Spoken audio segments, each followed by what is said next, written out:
Computer's looking like a snail still.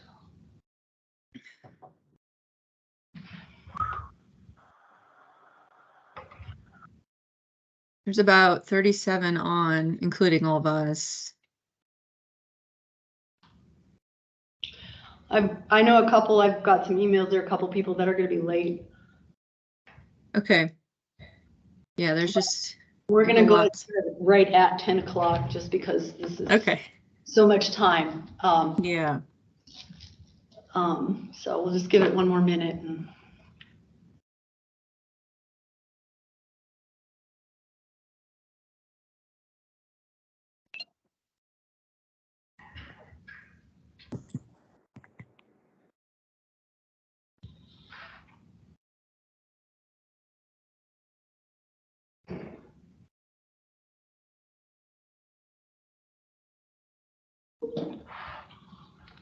okay, it is 10 o'clock, so we're going to go ahead and get started.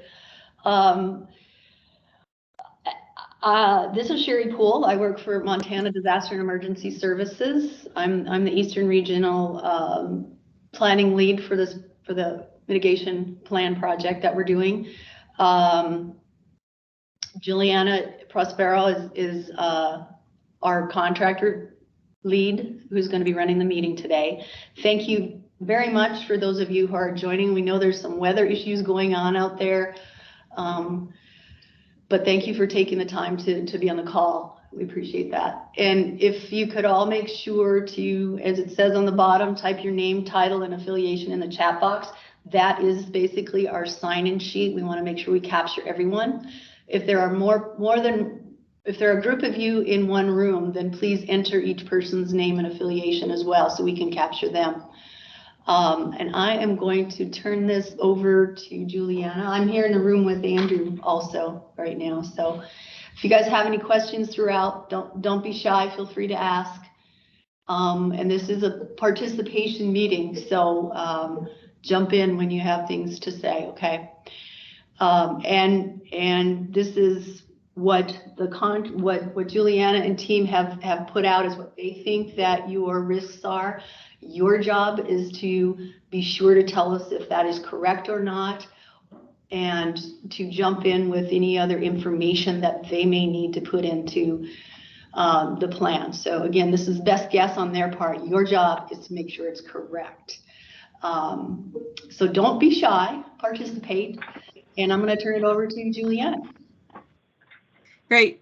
Thanks, Sherry. Thanks for the introduction. So good morning, everyone. I also wanted to welcome you to the risk assessment workshop or meeting for the Eastern Montana Regional Hazard Mitigation Plan. As Sherry said, we appreciate you being here this morning. Sounds like there's some winter weather in the Eastern region, so appreciate you also being able to join given the weather circumstances. So there's a lot to cover this morning, but before we get started, I just wanted to provide an overview of our agenda and just the main outcomes for the meeting. We'll really quickly go into just an introduction on who's on our team and who's on the DES side. I'll provide a review of the hazard mitigation planning process and just where we are today. We'll share some highlights from the data collection guides and then get into the main part of the meeting, which is, highlighting the hazards we have identified and profiled and what some of the main findings from the risk assessment were for those hazards. And then we'll wrap up with some next steps. Couple things on just meeting logistics or housekeeping items. Main one, just unmute your mic if you do have something to say. I have a long presentation this morning. There is a lot of material to cover, but as Sherry mentioned, we want to make sure we have time for Q&A and make sure that we hear your ideas and input on the hazard rankings for the hazards that we have profiled. So with that, there are a couple ways to provide comments. Main one is we do have this Slido poll. You'll see at the bottom of the screen here, and there'll be a QR code on a subsequent slide. And Melissa, if you want to put this in the chat now, it might be a good time. You can also go to slido.com #Eastern_HIRA, or that stands for Hazard Identification and Risk Assessment, and participate that way. So that's one main way to to give feedback during the presentation. We have lots of polls. You also can put input in the chat if that's not working for you. And I do want to make sure we do leave a little time at the end for some Q&A. And as Sherry mentioned, we're also recording this meeting. So if someone wasn't able to attend, we'll make sure we provide that if you want to email Sherry for it. It's a large file, so we'll have to do some kind of file share if needed to get that to everyone. So moving into introductions, Sherry and Andrew are sitting there in DES's office. There's also several folks on Montana Disaster Emergency Services side that have been behind the scenes, primarily Sarah Hartley, Mike Radke, and Jeff Gates, overseeing the Eastern region process for this plan. And then on my team with me today is myself. I'm Juliana Prosperi. I'm the lead planner for the Eastern regions plan.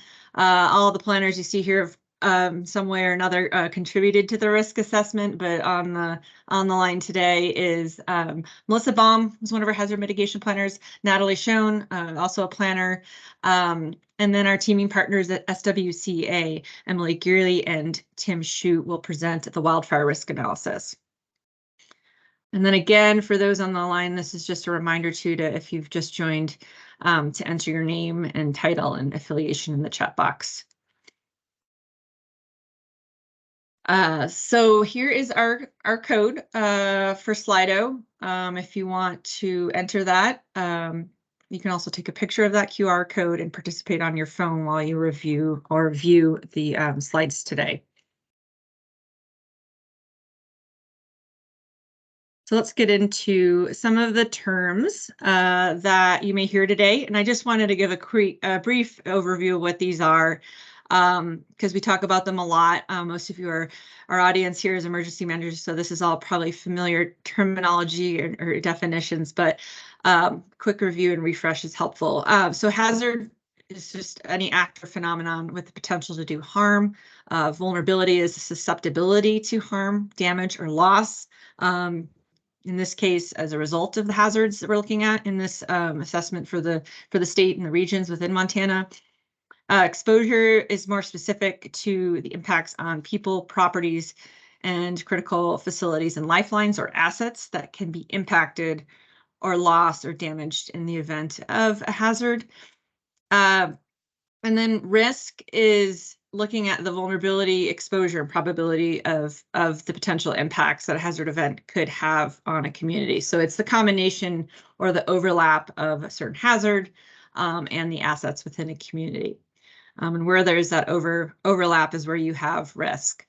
And then mitigation in the context of this process or actions or projects or activities that your communities, your counties, and your jurisdictions within those your counties can take to lessen or minimize the impact and severity of these different hazard events across the state. So this is what we mean by hazard mitigation. It's really just a long-term sustained action taken to reduce or permanently eliminate risk to our community, our property, and our natural and human-caused hazards.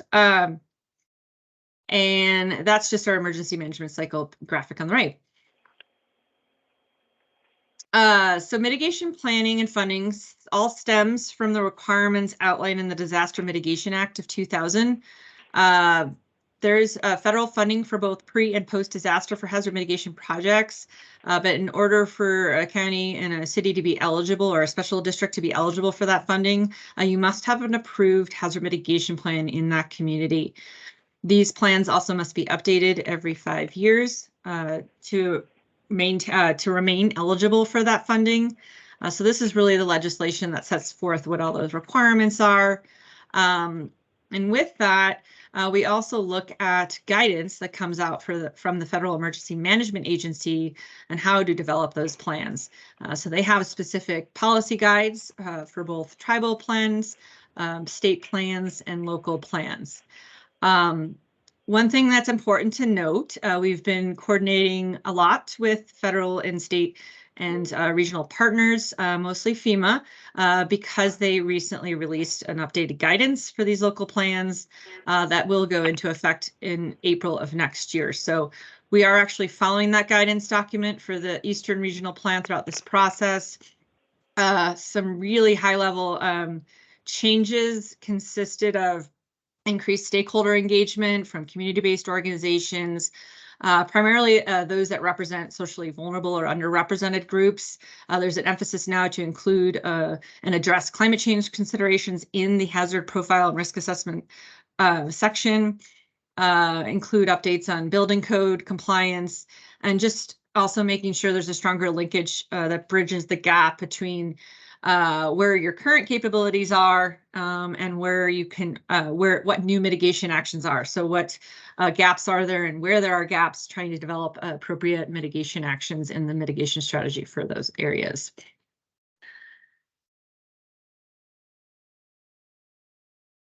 So we've been following FEMA's 9-step planning process. You can kind of see where we are today based on this slide. We're at step 5, conduct a risk assessment. A lot of that front end was really just kind of getting everyone familiar with what the planning process looks like over the next, over this past several months into next year. Moving forward, step 6, which will be our next meeting, is also a really important part of the process. That's where we will be focusing on the development of the mitigation strategy for the regional plans. So a lot of the information you hear today, which is on the risk assessment, is helpful to inform the next or subsequent meetings that will be focused on the mitigation strategy. Oh, I think it just... So let's look at some progress so far. This whole process for Eastern Montana was kicked off in August. Since then, our team has been working with DES and Sherry on developing the risk and capability assessments. This is also heavily dependent and based on our research, but also your input. So it's, there's lots of databases we'll share today and where we can pull information from on hazard events and the probability or past occurrences of those events in the state, but it's also based on your, anecdotal experience and your feedback provided through the data collection guides. So the next thing here are those guides. For Eastern Region, we went about, some of you noticed there was 2 versions of the data collection guides that were circulated among the counties. That was really to try to make things easier for all of you.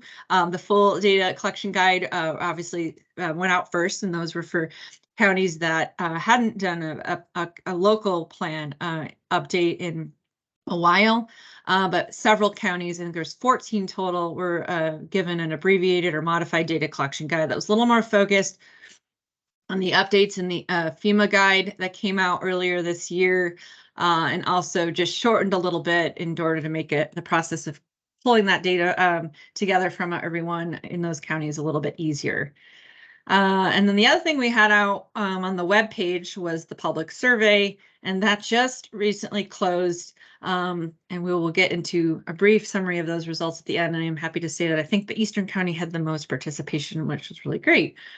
So here I want to go over some highlights from those data collection guides. What we heard from you. These comments, there's a lot of feedback, so I'm not able to get everything on a slide here.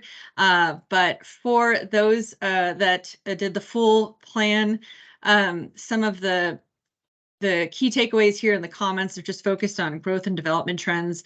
Who are the vulnerable populations within your counties? So you can see here, starting at the top with Roosevelt, there's some comments on new development occurring along Highway 2. Reconstruction has happened in the floodplain. For Sheridan County, there's comments on, the rural electric co-ops improving infrastructure and providing more reliable service, particularly during severe snow events that are going on at the moment. And several other comments just focused on growth happening in outskirts of certain counties, or the cities within those counties, excuse me. Increased traffic on what are traditionally rural roads. For Carbon County, there's residential growth also noted that has happened in the floodplain. as well as the WUI, or the wildland urban interface. And a lot of comments from Yellowstone County. There's a lot of development there, and an increased demand for housing. Since the 2008 recession, they talked about some of the construction rates were low, but then followed by an influx of demand. Couple other comments were just, getting vulnerable populations just evacuated in the event that there was a hazard event. Some of that input came from Daniels County, and a couple others that are not shown here are, let's see, Prairie County updated fire mitigation and ventilation systems at the hospital, making sure high-speed internet was installed for rural residents, just to capture a few other counties, so not listed there. Other highlights from those that got a streamlined or modified version of this guide are shown here, starting with Golden Valley.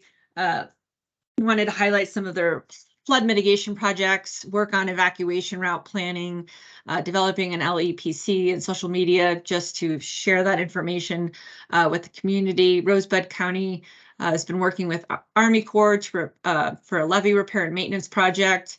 And then Treasure County noted unprecedented flooding that mostly impacted their roads. And because of that damage, an emergency or a local emergency declaration for the repair was filed. And then finally, Dawson County mentioned, some of the senior or elderly population and the risk that some of these hazard events poses on these segments of the community, and the need to better plan relocation or evacuation of these folks in these types of events. One thing I would note, if you wanted to put it in the chat, if there's something that you may have wanted to add to your data collection guide, that you can put that into the chat if we're missing anything.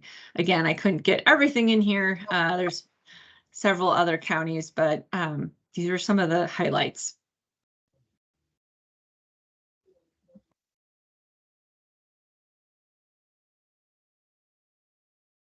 So next we'll go over a review of the HIRA. So again, this is where we identify all the hazards and profile them in the plan. This is a chapter within the plan that really consists of two parts: hazard identification, which kind of gets at what can happen here, and based on what can happen, what's going to be affected, how bad can it be if those hazard events do occur, and then also then that part goes, those questions are addressed by the vulnerability assessment. So this whole piece, again, as I mentioned, informs the mitigation strategy and establishes emergency preparedness and response priorities for land use planning and for these for your counties. So as you can see in the bottom right, the risks are the potential for damage. And so that's that little graph there. And that's, created by that overlap or that intersection of the natural hazards and the community assets. So this is part of the plan that summarizes those impacts based on that intersection. So essentially, if there's overlap, you're going to have risks. So you want to have a smaller overlap and a lower risk in your community. So this slide provides additional insight on how each hazard is assessed with the intent of quantifying and more easily assessing the potential extent and significance of each potential hazard in the Eastern Montana communities. On the left, the risk assessment is organized into those 6 subsections listed there. I will get to those in more detail in a subsequent slide here. But then on the right, you'll see how the vulnerability assessment is organized, and it's really just based on your assets, starting with your communities and your population or people. Property, so that for property, we look at parcel level data, which comes from the assessor departments of each of the counties within Montana. Critical facilities is obviously focused on your infrastructure, your buildings, your critical buildings and your lifelines. And then we also qualitatively assess economic impacts to the environment and cultural resources. And within all of these sections, we must also address past and future development trends specific to each of the counties in Eastern Montana. And at the end, there's a risk summary, which you'll see lots of tables about that throughout the presentation. So recent disasters in eastern Montana. So we went back all the way to 2014 here, most recently capturing the severe storm and flooding events that happened in the spring through June of this year in the state, followed by several different fires, high winds, obviously the COVID-19 pandemic, and other flooding events that happened back in 2018 and 19. Overall, there was 45 federal declared disasters in the region. So this is, again, just eastern Montana since 1953.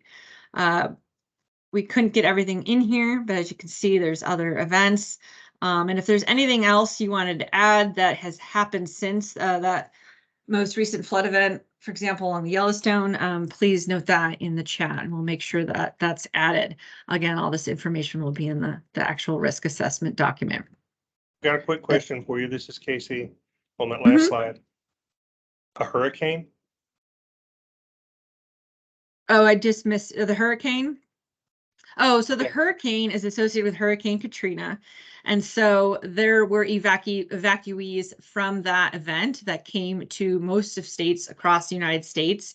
And so the state received federal disaster declaration dollars associated with that event. So that's what that is. It's not actually a hurricane that physically happened in Montana, but it's associated with what happened in New Orleans. Thank you. Sure. This is Dale Butori over in Baker. The 2016 tornado, is that ours? And if so, I've got a different disaster declaration number than the one you've got on there. Okay, that actually, I have to get back to you on that. Why don't you just go ahead and type it into the chat, Dale, what you have? Yeah, Okay. because we can look And it up. yeah, Or I can have, Natalie perhaps or someone on our team look it up while we kind of continue to go through the presentation and then add what she found, because we can look it up through the FEMA database in where they compile all this information. I apologize. I think I'm looking at my declaration number for COVID. Okay. You've probably got the right number. All right. Okay. So there's another piece, and it's a really heavy lift piece of the risk assessment and the vulnerability assessment, specifically is the asset inventory that we put together. So we'll start with the parcel level analysis.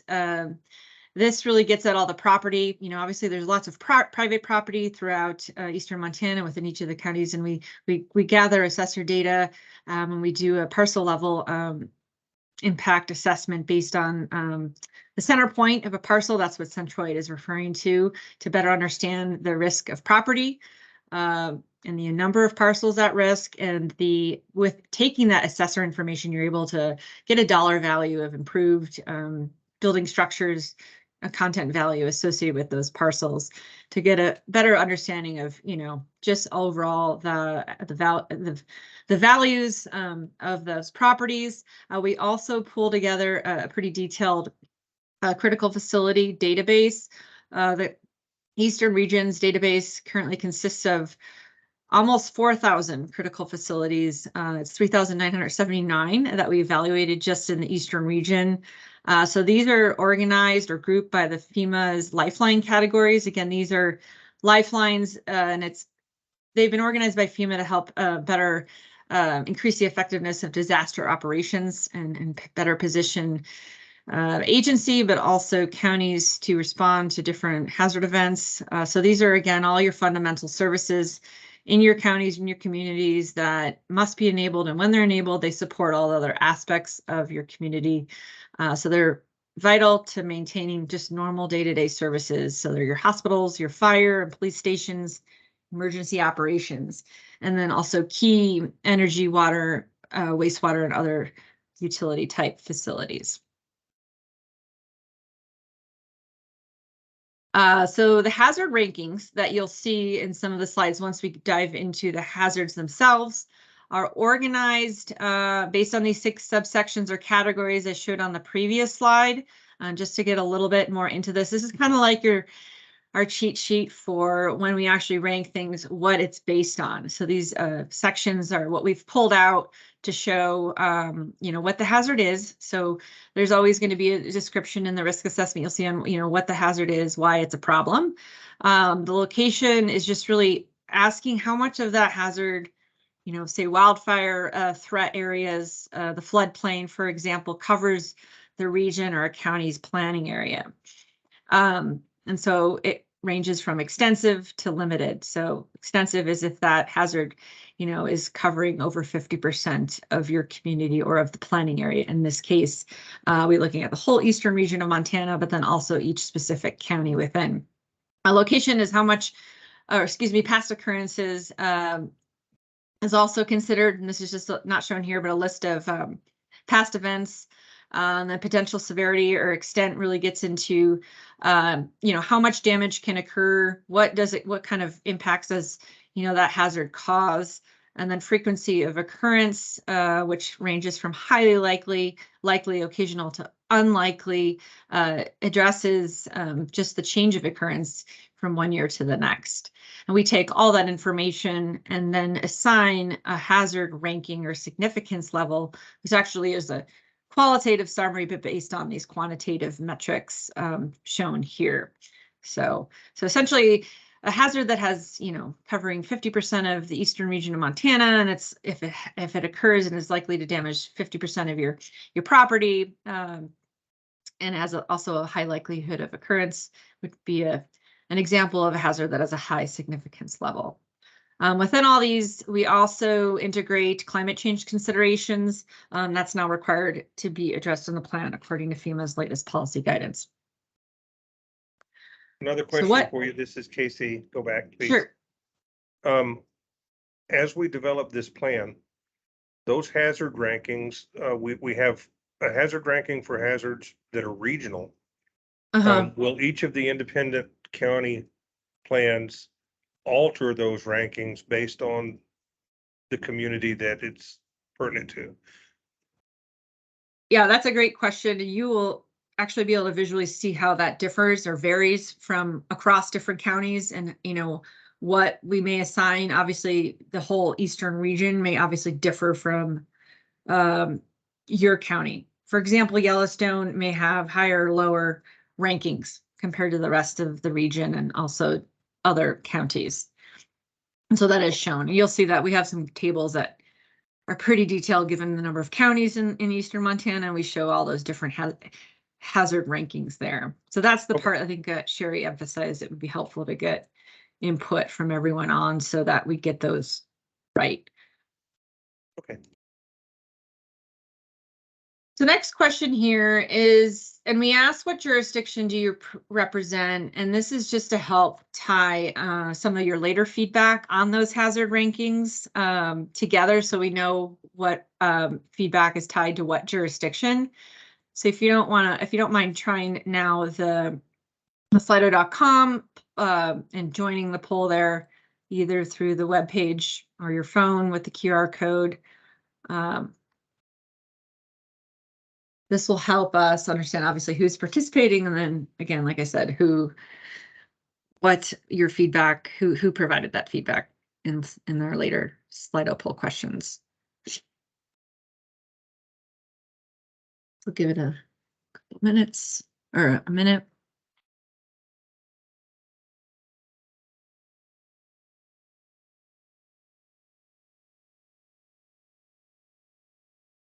Are there multiple folks from Yellowstone County on the call? I was just wondering why it went. There's larger. 2 of us. I certainly hope so. Okay, that's probably why it's bigger.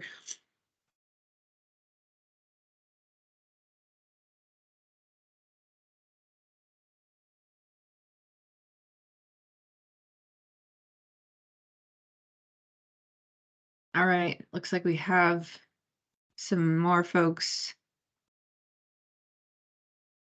noting who's calling in.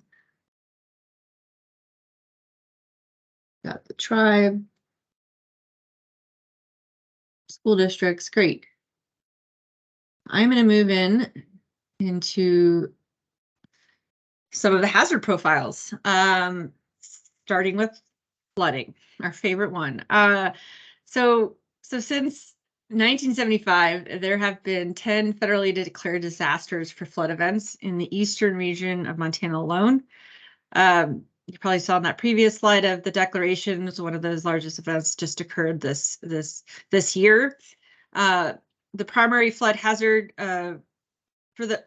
as a primary hazard for the region, most of this flooding occurs along the Missouri River and its tributaries, Yellowstone, Musselshell, Big Muddy, Poplar, Rosebud, and the Tongue Rivers. Obviously, I can't go through all of them, but you can see just in terms of this map, many of those river waterways. There's many more that we can note for the eastern region. So for the parcel and critical facility analysis, we wanted to show here what some of the data or flood hazard data sources were that we used for the analysis, given they vary across the eastern region. So for the most part, we used the FEMA's National Flood Hazard Layer where possible, but where there were data gaps, we also relied on digitized flood maps from the Montana Department of Natural Resources and also FEMA's HAZUS or HAZUS US program data set. And some of those are colored a little bit differently if you kind of look at the blue, which is that that NFHL layer versus the purple kind of magenta color, which is the FEMA HAZUS data set. Also important to note really is, in subsequent slides we'll show here, we get a lot of data from the National Center for Environmental Information, which is put out by NOAA, and they catalog all the different events and what the property damage is associated with flood across the state. And just in eastern Montana, according to that database, there has been 23,587,000 in property damage and 665 in crop damage and 3 deaths due to flooding since 1996. And that database for most hazards goes back to about 1950. So here we're just taking a look. We just pulled out, obviously there's lots of different counties and cities, but we pulled out a little detail on 2 cities in particular, Billings and in Miles City on the left. Excuse me, I'll start with on the right is Miles City in Custer County. It has a large number of parcels located in the 1% annual chance floodplain or the 100-year floodplain. There's 2,529 parcels located in the floodway. This also coincides with this city having 6,711 of the total 14 or 15,000 people there also living in the floodplain. So as you can see, there's just a lot of vulnerability in this particular city. And then the photo on the I guess it's the left is the wastewater treatment plant in Billings and the flooding that occurred along the Yellowstone during that event earlier this year. Juliana, this is Jason Strofe with Custer County. Hi. When you bring up Miles City there and you talk about the high level of risk, how is this project going to factor in the effectiveness of the levee that currently exists, as well as the lack of documented losses over a substantial period of time to properties and structures within that area? So most of these should take most of the analysis should take into account major infrastructure like levees, I think, to answer the first part of your question. And then the part on undocumented property damage and losses.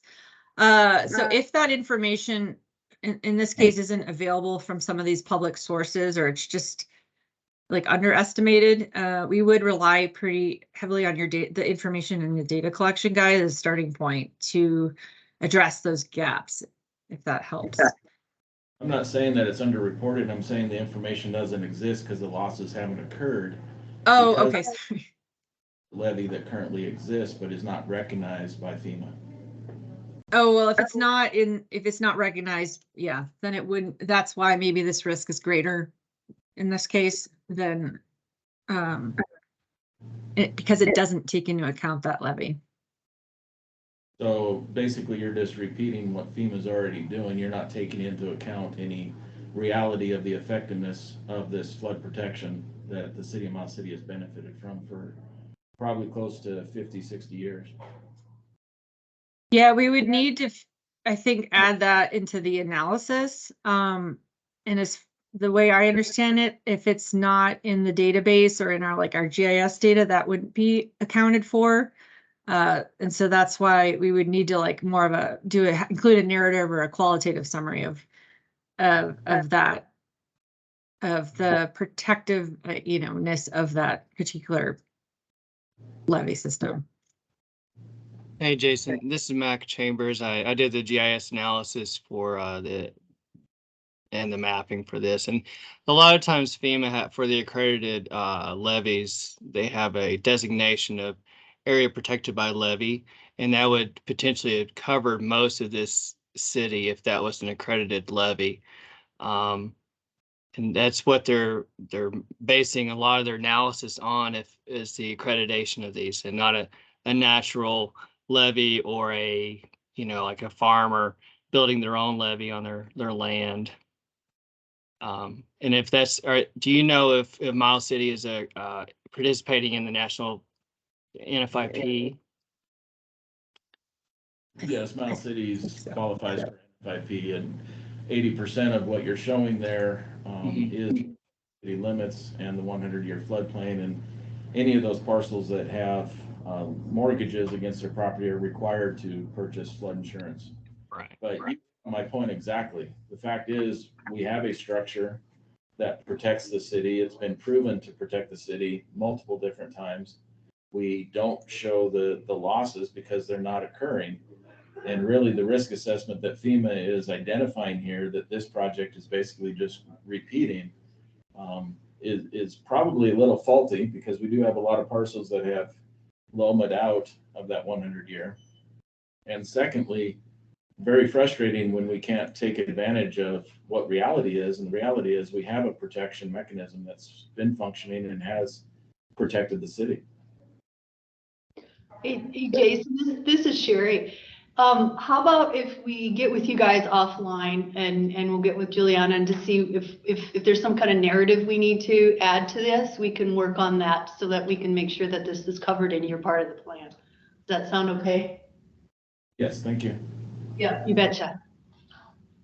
Just to add to that comment too, it would also, if you don't see it in the Eastern region level risk assessment, and since Maxon will make sure we look at this a little bit more, it will be in the annex for Custer County, and that level of detail on just the flood protection mechanisms and just where that narrative will actually go, just so you know where to look for it.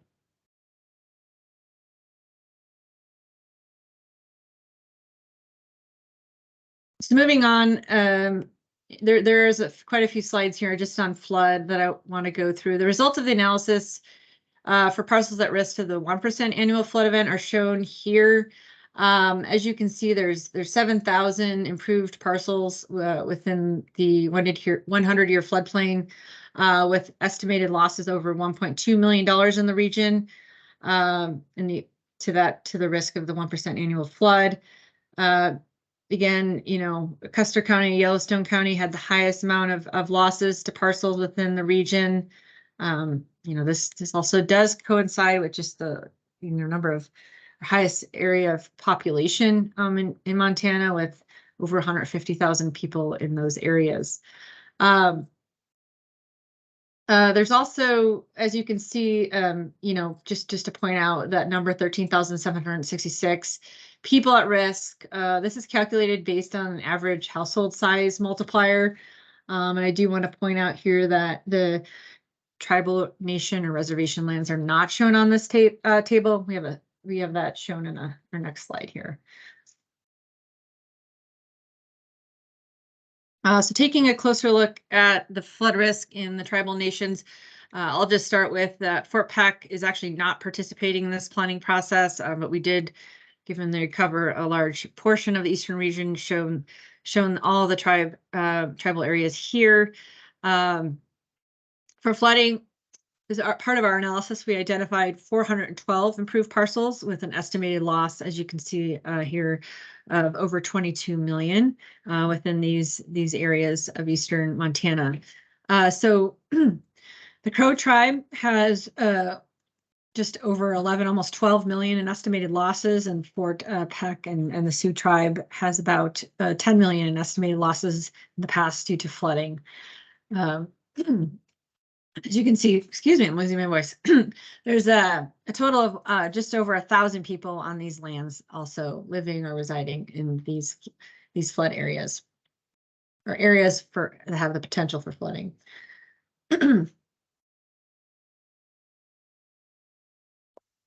This slide is showing the results of the parcel analysis, or parcels at risk to the 0.2% annual flood event, or the 500-year floodplain is another way we reference this. So shown here, there's 942 improved parcels within this area with an estimated loss of over $50 million in the region overall to this risk. And you can see some of the higher totals for some of the counties within eastern Montana to this risk. And then again, also the number of people based on that estimate I mentioned in the previous slide.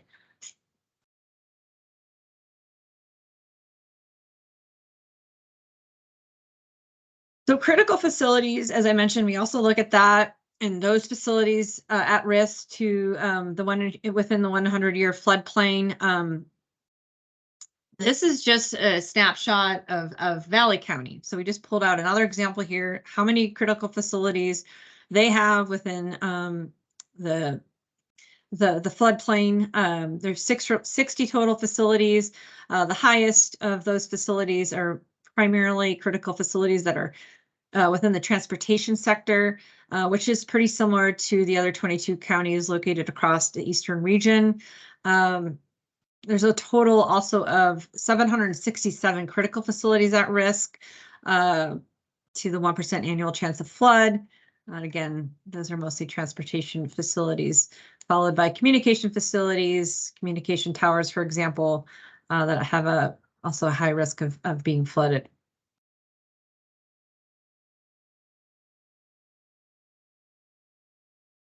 So in addition to the parcel and critical facility analysis, you'll see a lot of other details in the risk assessment that look into just as the discussion a minute ago on national participation in the National Flood Insurance Program.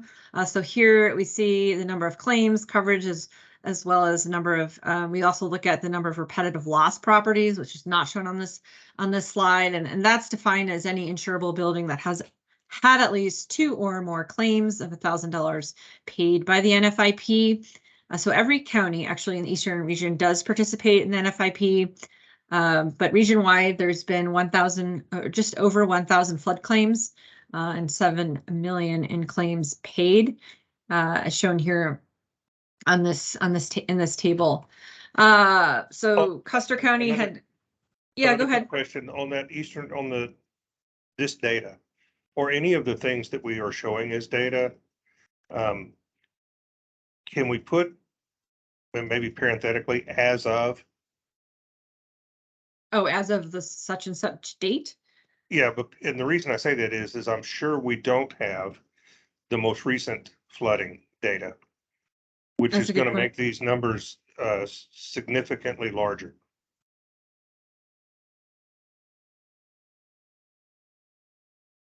I wouldn't want to be presenting this and having people think that this was we need to just know as of what date, because other things may occur.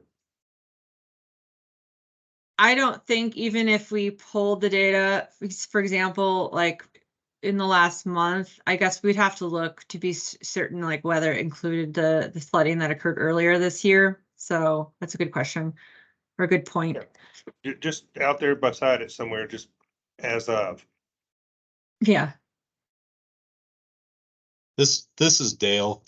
Can you explain the slide that's up right now? And is Fallon County's number so high because a vast majority of our town is below an earthen dam?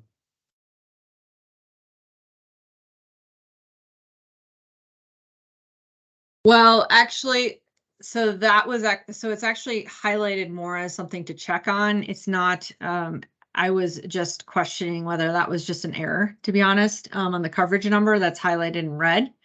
So we can look into that more to confirm, because it just didn't correlate with, the rest of the information on the left side of the table. But I guess that's kind of my follow-up question is the examples you showed in previous slides was more or less seasonal flooding. Have you looked into, I mean, we've got a 98-acre lake in the middle of our town, and a third of the town and a lot of the businesses are basically below the earthen dam. Have you collected the data for that? So that I'm thinking will also be covered in the next section, which is in dam inundation. I don't know if Okay. that's a low or a medium, significant ranked or hazard dam. I don't know if, yeah, because I know our Mac is on who did the GIS, but we'd have to look if that was evaluated that way, So, and not from the mapped floodplain analysis. right. So Fallon County is one of the streamlined counties. And so they just recently, did you guys just go through a hazard mitigation update? Yeah, we finished it summer of last year. Okay, yeah, so we did not redo analysis for the streamlined counties. Just, I mean, some of it we did cover, but we didn't go into a lot of detail for and that was just kind of our scope. So Sure. No, I just when I see this slide up and you've got us as three Yeah. quarters of the total and blown up in red, it just caught my eye. right, one claim and two policies should not equal that. You're Yeah, right. that's honestly, I highlighted that last night as something to check, and we just didn't have a chance to check. So that's more just a red flag. Just like you brought it up, I brought it, we internally brought it up to just check the number in the table. So Okay. Excellent point. Thank you.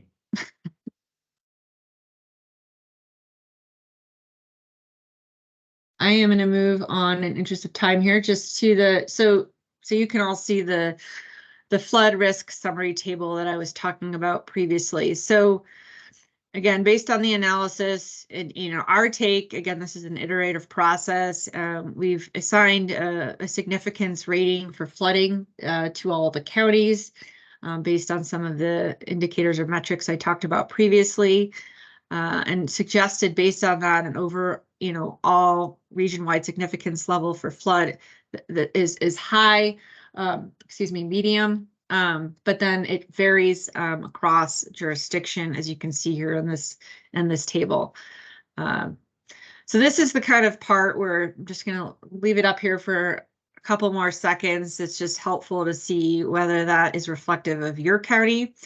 And with that, it is taking into account, the geographic extent, again, has a significance across the eastern region, the probability of future occurrences. There's some variability here from county to county, and also the severity and how that may vary also from county to county.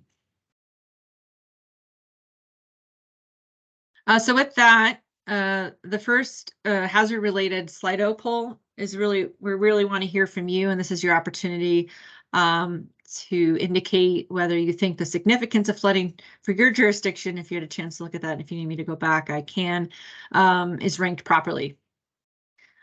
So I'll let everyone, is this showing up okay for everyone that's in Slido? It looks like people are voting, but it's not coming up on the screen. Okay. Do you want to try clicking it? There we go. Sorry, just needed to click a button.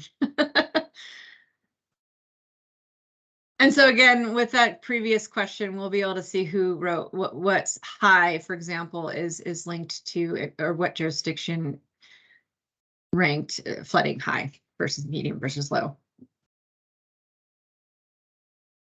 And again, if this isn't working for you, you can put this information in the chat.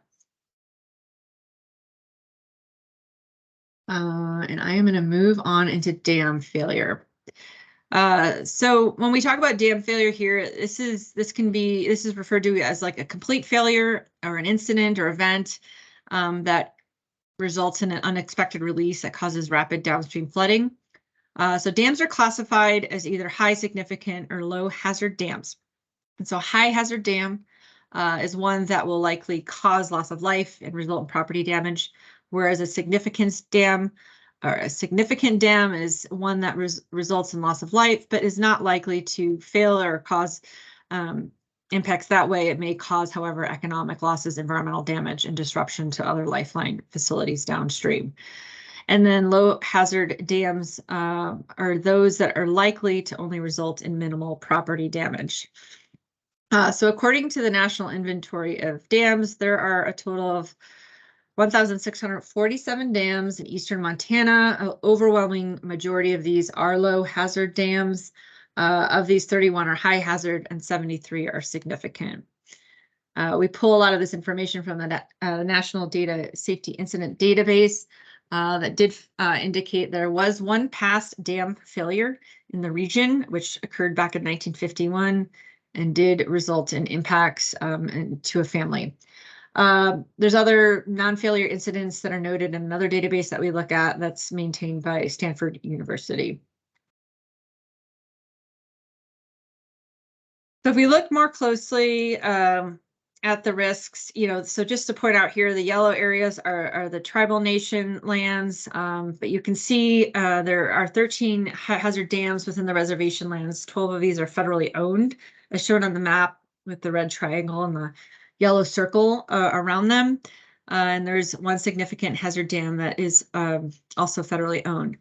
We currently don't have all of the inundation data from the Bureau of Indian Affairs, or the BIA, to conduct on this analysis. And because we don't have all that data, some of the information you'll see in the next slide may actually be an underestimate of the overall dam risk, just because that information wasn't available at the time of this analysis.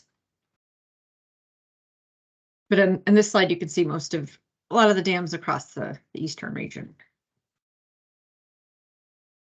So similar to that flood analysis that we showed, we did conduct a parcel analysis for dam inundation.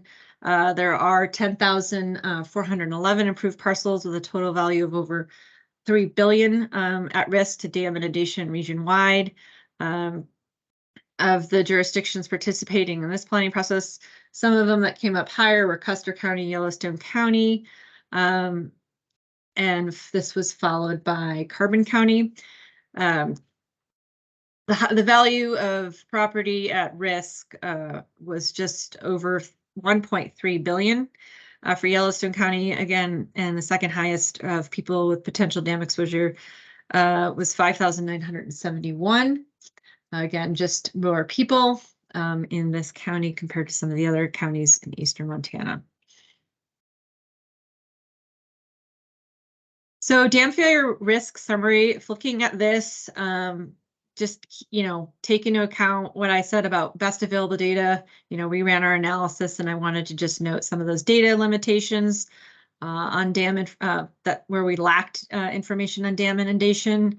There are various dams in Fort Peck, Wolf Point, Poplar, Roosevelt, Valley counties that were missing inundation data. So again, just because, these consist of dams upstream of some of these counties like Stillwater, and Sweetgrass County and Central Region, they may impact downstream communities in Eastern regions. So we tried to capture most of this in the table here, but the next question will give you an opportunity to tell us whether you think the significance of dam failure is right or what it should be for your jurisdiction. So let me try get this up.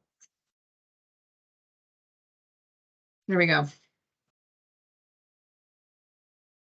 So far for those that participated, 12 of you, it's medium, followed by low, and then high.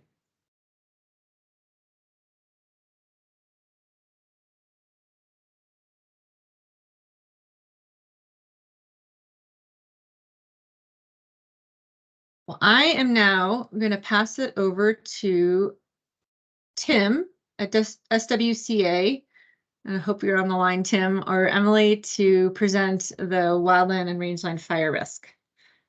Yep, Hi, I'm here. everybody.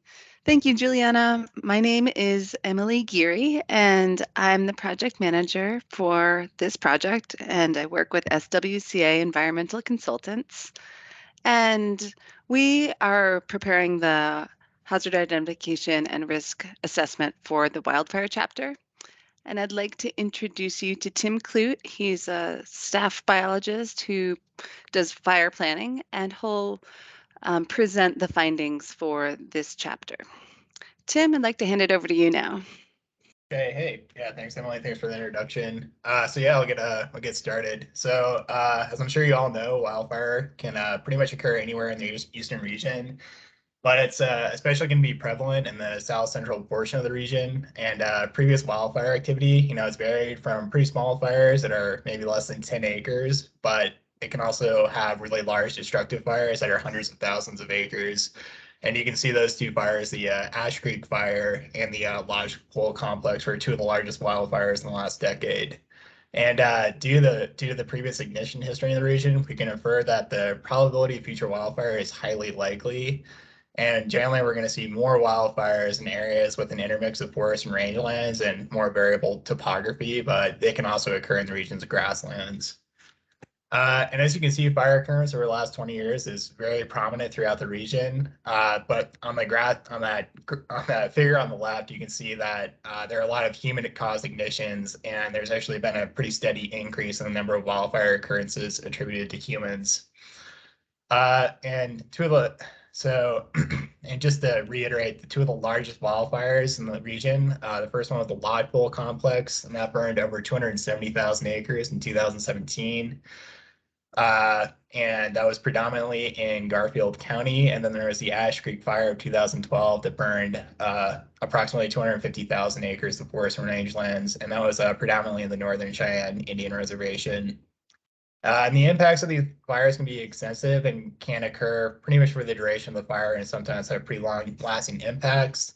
So impacts can include impacts to health and safety of people, structural damage, impacts to roads, access to public lands, power and other communication failures, watershed impacts to rivers, streams, and surface bodies. It can also exacerbate other risks such as flooding or erosion. And the economic damages and cost of repairs can be pretty substantial. And you can also have other, for example, you can lose forestry, you can lose access to, you lose forestry economic assets, and rangeland economic assets can also be impacted. All right, can we move on to the next slide?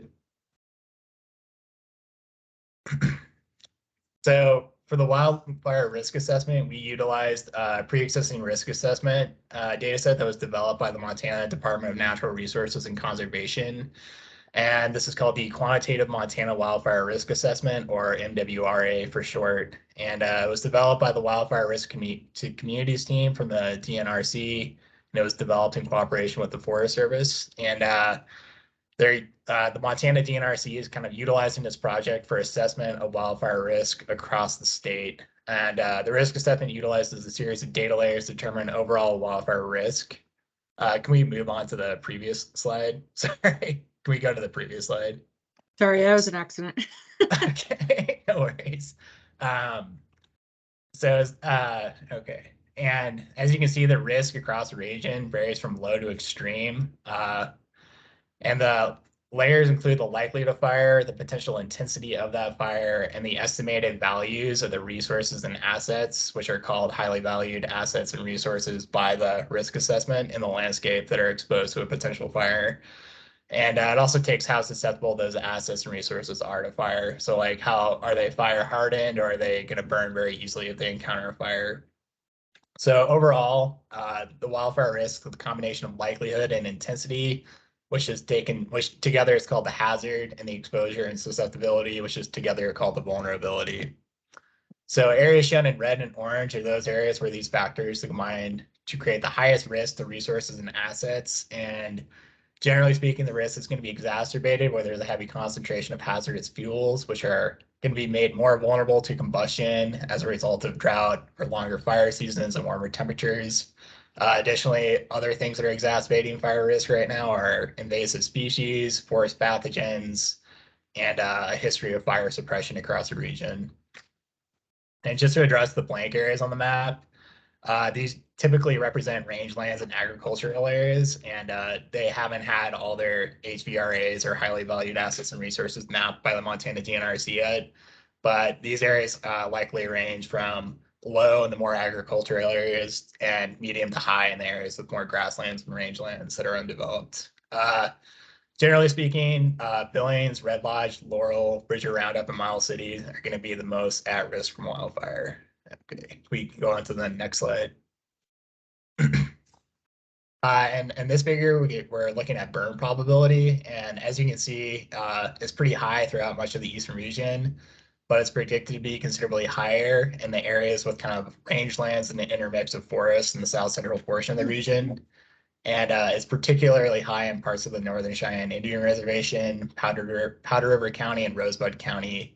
And it's comparatively much lower in the northeastern part of the region where there's substantial agricultural cover. And normally wildfires are going to burn more years, are going to burn more acres during years of drought and years with warmer growing season temperatures. So in 2012 and 2017, eastern Montana had extremely large wildfires, and in both of those seasons, there was over 500,000 acres of land burned. And these seasons were noticeably warm and dry compared to the average conditions. And as climate change progresses, we're probably going to see warmer temperatures and there's going to be a higher likelihood of dry conditions. So there's going to be generally an increased probability of large wildfires occurring in the region. All right, we move on to the next slide. So these charts and these tables kind of break down the parcel analysis in each county. And as you can see, all the counties in the eastern region have parcels that are either at extreme risk to wildfire or very high risk to wildfire. Yellowstone County really stands out. It has the most parcels that are either at higher extreme risk from wildfire. Other counties with a sizable number of parcels include Stillwater, Dawson, Custer, and Carbon County. But overall, the total value of the parcels at risk from extreme wildfire is pretty substantial. It's actually over $11 billion across the entire eastern region, while the total value from very high risk from wildfire is over $14.5 billion. So there's a lot of economic assets that are at a considerable risk from wildfire. We move on to the next. Thanks. And so this table summarizes some of the information from the previous slides. And as you can see, parcels all across the counties have substantial economic value. And kind of an important column to note here is to extreme to higher loss ratio. So this ratio is the sum of all the parcels in the high, very high, and extreme risk to wildfire categories divided by the total number of parcels in the county. And you can see that many of the counties in the eastern region exceed 70%, which means there's a potential for large economic losses if there was a catastrophic or extreme wildfire in a county. And just to note, the tribal lands have been split out here in their own table, and the wildfire risk for the wildfire risk within each tribe. These values are also rolled up into the counties, but you can also see that the tribes also have considerable economic assets that are at risk to fire. Okay, we move on to the next slide. So this graph is showing the breakdown of the parcels within the highest risk categories, medium, high, very high, and extreme. And clearly, Yellowstone County stands out again. It has the highest number of improved parcels in the region exposed to very high and extreme wildfire risk. It's so much higher, in fact, that it needed its own access than the other counties. So the other counties' data was still visible. Yellowstone County is followed by Carbon, Custer, Dawson, Stillwater, and Valley counties. The Northern Cheyenne Indian Reservation spans Bighorn, Rosebud counties, and also has substantial portions of its parcel in the extreme risk category. All right, we move on. And this information translates the previous slide into total values at risk in those medium, high, and extreme categories. And clearly, there is a potential for significant loss of valued resources and assets in all these counties, and especially those with high to extreme risk, as seen in the previous slide. But again, just Yellowstone County really stands out, and it's really the development around Billings and the ex-urban areas around there. It has its own access of $5 billion to $30 billion of potential of parcels at risk, while the remaining counties are plotted on that $500 million to $2.5 billion scale. So just really want to iterate how much Yellowstone stands out. After Yellowstone, similar to the other side, it's going to be Carbon and Stillwater counties really stand out at a higher risk relative to the rest of the eastern Montana counties. All right. So as you'd probably suspect, a pretty large portion of the region is classified as wildland urban interface, and this is the zone between wildland and developed lands. And these we call these WUI, or WUI for short. And the WUI areas on the map were compiled again from the Montana DNRC, but with individual input from county to help with those delineations. And within these wildland urban interface areas, generally speaking, the municipalities with the greatest risk include, again, Billings, Red Lodge, Laurel, Bridger, Roundup, and Miles City. Mitigation measures to address wildfire risk in these communities generally occurs within the wildland urban interface and could include things like defensible space actions, hazardous fuel reduction treatments. Should also be noted that many counties throughout the eastern region have developed community wildfire protection plans in the past. And if your county has developed a recent CWPP in the last decade, I would suggest that you review that plan for a more precise and accurate wildland urban interface portrayal than is displayed in this figure. Okay, next slide. And on this slide, we're just showing the summary of wildfire risk for each county and tribe. And as you can see, the geographic extent is significant to extensive for all counties. And many counties either have likely or high likelihood of wildfire occurring. And the magnitude of fires in most counties are expected to be critical for many of them. And again, this is a result of the fuel types and potential for severe fire behavior. And it could even be potentially catastrophic in other counties. Based on the potential for fire behavior on those assets at risk. And the overall significant ranges from low to high. And again, this depends on the presence of valued resources and assets in combination with the potential for those severe fire effects. So an overview, just kind of quickly summarize.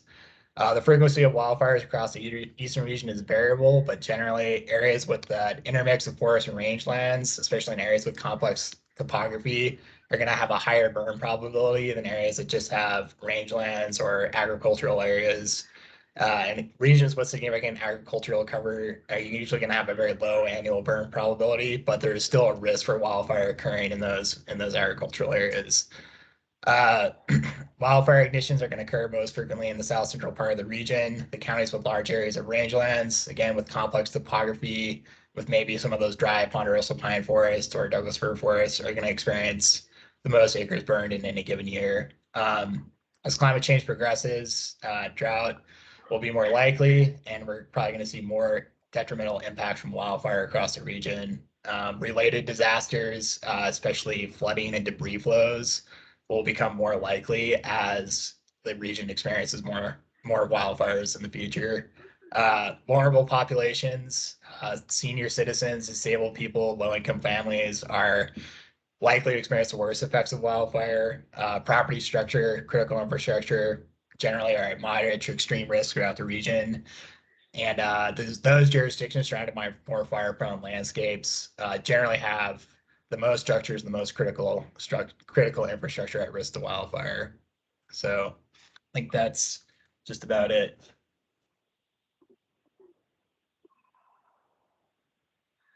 Thanks, Tim. That was very informative. So based on that last slide, again, this is just a slide here or a Slido poll to just get each of the jurisdictions participating in our meeting today to input on the significance or ranking of wildland and rangeland fire in your community. So let me make sure I click that. So far, most of those that completed the poll indicated high, or 71% or 68%. followed by medium, and no lows. So I am now going to pass it on to Melissa, who's going to talk for a few minutes about drought in eastern Montana. Hi. So drought is a gradual phenomenon. It can have long-lasting and cascading impacts. For example, it might damage trees that will then become more susceptible to infestations, more likely to be down during a storm, or more likely to burn during a wildfire. The eastern region alone saw 339 USDA disaster designations between 2012 and 2021. It can vary year by year in terms of severity. For example, we know 2017 and 2021 were challenging drought years statewide, but northeastern Montana specifically experienced record dry conditions in 2017. In fact, about 43% of all insured acres lost to drought in the region since 2007 were lost in 2017. So these images are from the U.S. Drought Monitor, which comes out with updated maps showing drought conditions weekly. The first image is from our last meeting with the Western Montana Regional Planning Team. Since then, conditions have only gotten worse, especially in eastern Montana. Another source we look at for drought is the Drought Impact Reporter, which collects information from various sources, such as newspapers, the National Weather Service, and members of the public, and categorizes these impacts based on those sources. So since between 2000 and 2021, the greatest impacts in eastern Montana have been on agriculture, have been on public health, and have been on relief response and restrictions, which is things like burn bans or water restrictions. Current impacts from the drought this year, sorry, we've seen a total lack of vegetation in several counties. Wet vegetation that was grown has been reported to have been decimated by grasshopper infestations, also in several counties. Some counties have reported needing supplemental feedings for their livestock or having to sell off livestock out of necessity. And there's also been a reported inability to sow crops this year due to insignificant moisture levels, which will cause a repeat of these impacts in the following years. And we can go to the next slide. Another tool that we use to understand risk within the region is the National Risk Index by FEMA. Here we're showing the annualized frequency or the probability of a drought occurrence every year and the average economic loss resulting from these droughts each year. A higher annualized frequency tends to lead to a higher expected loss, which we're seeing for the counties in the south central portion of this region. This trend is especially prominent in Bighorn, Carbon, Stillwater, and Yellowstone counties. So based on this data and additional data, we've given each county and tribe an overall significance rating, which you can see here. Overall, the region-wide significance rating is high based on the impacts and the probability of future occurrence. And let us know what you think it is for your jurisdiction.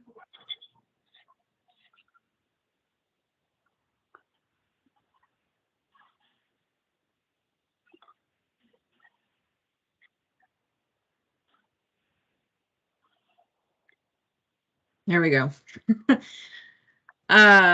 So thanks, Melissa. That was great. It seems like most of the jurisdictions, I think 15 of you just got your input into the Slido poll, and you've ranked drought as high, almost 90% for your community. And that seems consistent with what Melissa summarized in terms of the data collection guides and the input we heard from you. So, and for some of the counties, it's medium, and looks like one or two of you indicated low. So I am going to move on, and at any point we can go back and see that. I think I've mentioned this, the summary of all the jurisdictions in these polls, and we'll take that into account when we put together the final hazard rankings. which will be in the hazard identification and risk assessment report. And I'll get to a slide later that we're expecting to get that to the state in January. So moving on to severe summer weather. Summer weather hazards cover actually multiple different hazards that can occur during the long summer months in Montana. So this includes hail, lightning, excessive heat or extreme heat, as well as heavy rain events. So as we all know, these types of weather events can occur all over eastern Montana as well as the state. And result in extensive damages to people as well as to property, but also people that are more at risk that do work outdoors, recreation, or in agriculture are more likely to be exposed to these types of severe summer weather events. Of the summer weather events, hail is the most damaging and the most reported event in the National Oceanic and Atmospheric Administration's NCLE, or National Center for Environmental Information Database and Storms Event Database. So we've shown that here in the table on the bottom left.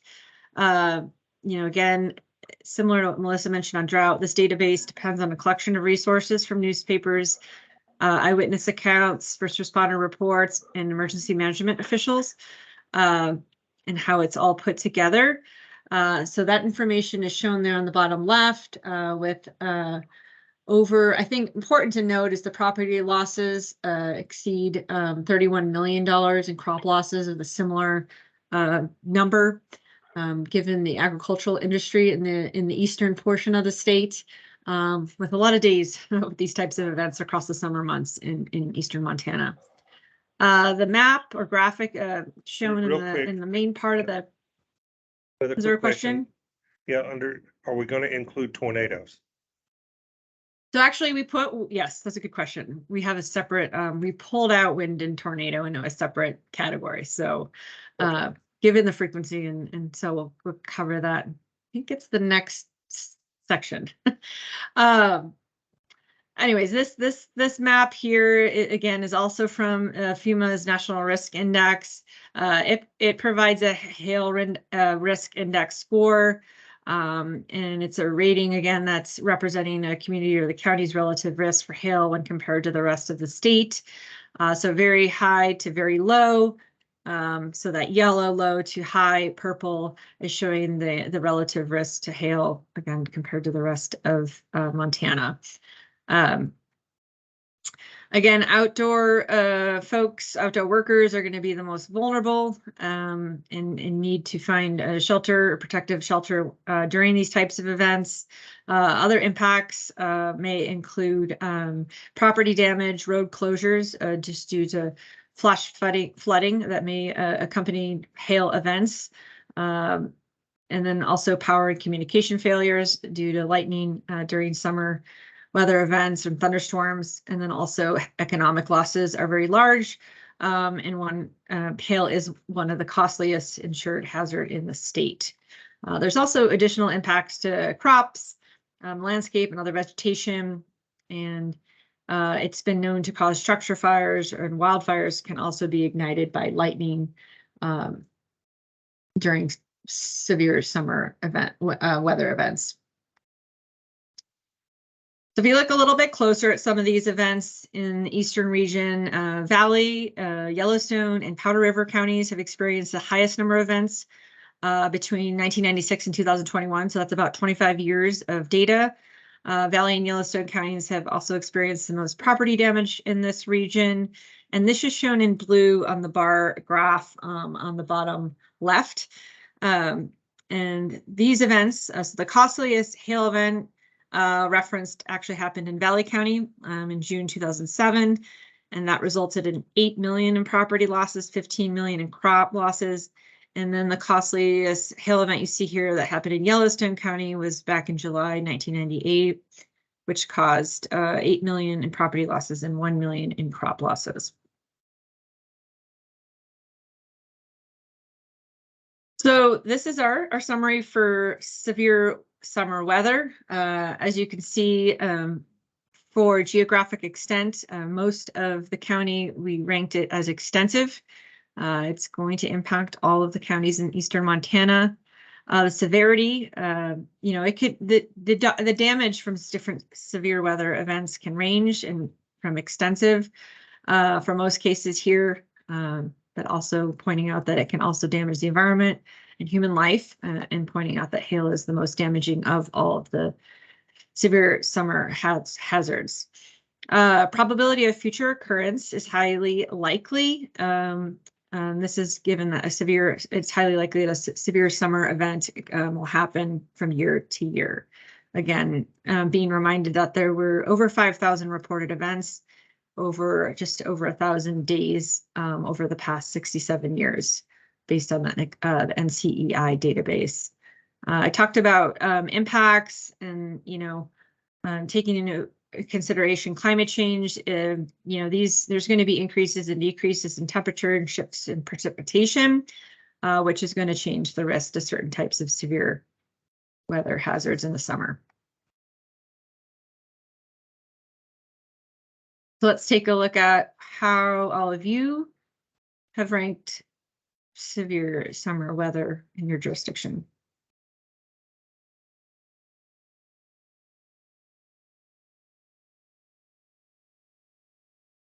So it looks at this point a somewhat split 60-40, 60% high and 40% or 42% medium, maybe a little bit higher. So about an even split between high and medium for your region. So tornadoes and windstorms. We've decided to profile this and analyze this hazard in one section. This data is also broken out in some of our databases based on high wind, strong wind, thunderstorm wind, and tornado events. And because of that, it's easier to organize all these events and organize the past historical events accordingly. Both of these wind hazard events, or all these wind hazard events, can happen anywhere in eastern Montana, but Valley, Yellowstone, and Roosevelt counties had the most reported events.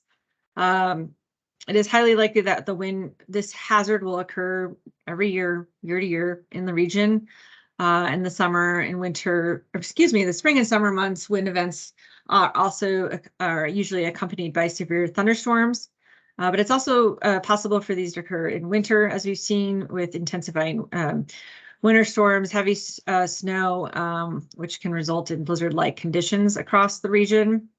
Tornado and wind events mostly is leading to downed trees and resulting in property damage and power outages, which just happened where I live. And the impact here is mostly going to be on our most vulnerable populations. So again, our more elderly, our children, those that need additional support, getting resources, for example, food, shelter, in the event that they are out of power for a long period of time. Also, those most vulnerable to power outages are those, dependent on medical equipment that requires electricity to function. Other impacts just related to tornadoes and windstorms is really the economic side of things, repairs, potential business interruptions that may occur because businesses can't be open because of loss of power. Can create huge impacts, especially on some of the communities that may be dependent on recreation and tourism type visits to sustain their economy. One thing to just note in the table on the bottom left there of past events are the high wind and strong wind hazards recorded there are on a zonal scale. So it is possible that there are repeats in the losses. Therefore, the estimate losses from the NCEI database might be higher than actual losses. However, the way they record tornadoes and thunderstorms and winds is on a county scale, so those estimates in the table are more accurate.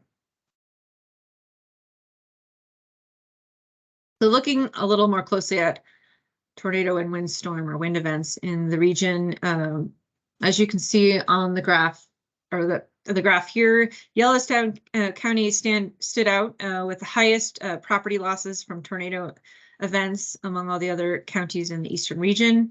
Regarding thunderstorm wind, Roosevelt County also had high property losses, while Dawson County had the highest combined property and crop losses in the region, which is shown on the graph on the right. A few significant incidents just to note, was in July of 2005, a severe bow echo. This is a system that can produce straight line winds and occasionally tornadoes raced from west to east across Roosevelt County and caused extensive damage. And this event resulted in $3 million in property damage. And then another significant event occurred in 2015, so somewhat more recently, was a low pressure circulation over southeastern Montana, and there was a macro burst in the Glendive area of Dawson County that resulted in $2.5 million in property damage. So taking a look at tornado and windstorm risk at the region level, we've assigned it an extensive for geographic extent and highly likely to occur from year to year for probability of future occurrences, and critical for severity and thereby overall medium significance level for the region. As you can see, this does vary from medium, in some cases high, based on just reported. In some cases, you saw past events associated with wind and tornadoes. There's a high likelihood that the wind events are going to occur annually, given the number of reported events over a certain time period we look at, and just what was reported, which was actually over 72 years worth of data. I think I've kind of covered some of the overall impacts related to tornado and windstorm. So let's move on to the opportunity for you all to rank the significance of tornadoes and windstorms for your jurisdiction.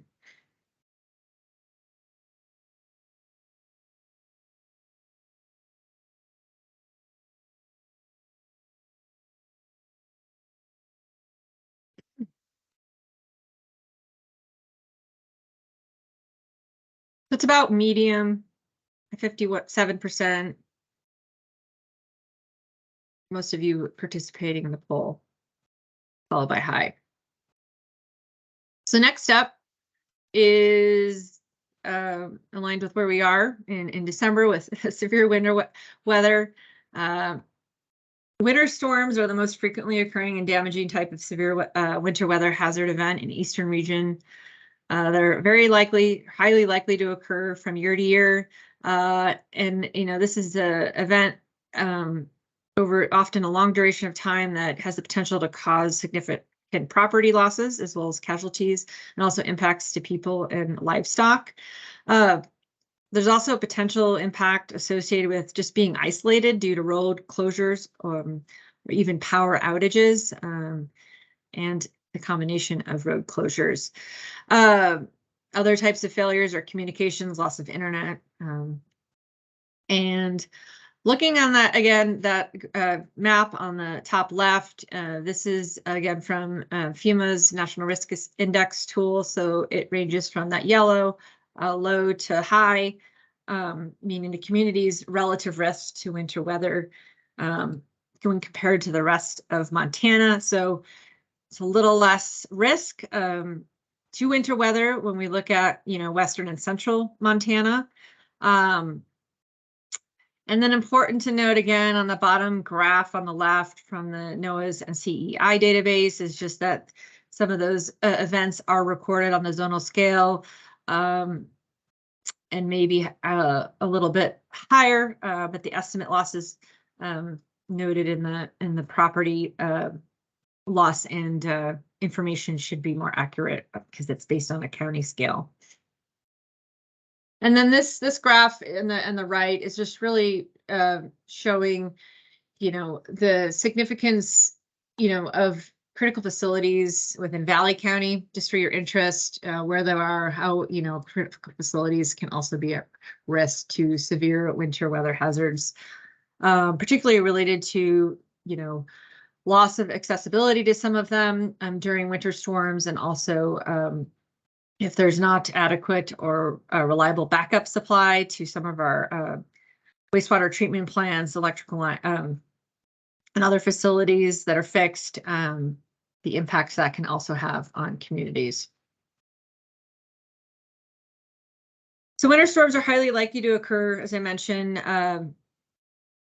and it does have the potential to cause significant property losses. But there, one of the things I wanted to point out was just some of the major snowstorm events that happened. One of which was in April 2001, Southern Bighorn County was the hardest hit. The western end of this Northern Cheyenne Indian Reservation was also impacted, and this event specifically resulted in over $1 million in property losses. So it is a hazard that's going to impact Eastern region. As shown here in the picture, you know, just the accumulation of snow and ice and just being out and about in general in a snowstorm increases your chances of getting impacted by such an event. Unless you're recreating in the snow, and that might be a different situation. Severe winter weather risk summary is shown here. For the most part, it's extensive across all of Eastern Montana. It's highly likely to occur every year. There are 2,808 reported events over 738 days over the past 26 years in our databases that we looked at, that primarily being the NCEI database. I've talked about most of these impacts. Structural damage from snow and ice accumulation is also very likely for on property owners and in homes. Isolation, I've talked about power and communication failure, and also just how this is another example of a hazard that can threaten vulnerable populations and the health and safety of those vulnerable as well as livestock. And then finally, climate change is likely to increase and decrease temperature across the state and across in general the West. And again, more variability in precipitation, which is more likely to result in a change in risk in these types of winter weather hazards that we'll see in the future. And there's obviously certain parts of Eastern Montana that are in general going to just receive more snowfall. So taking that into account is important. That will be addressed as well as in the risk assessment. So far, for those who've participated in the poll on the significance of severe winter weather, looks like most of you have ranked it medium or high. So moving on to landslide, rockfall, and debris flow.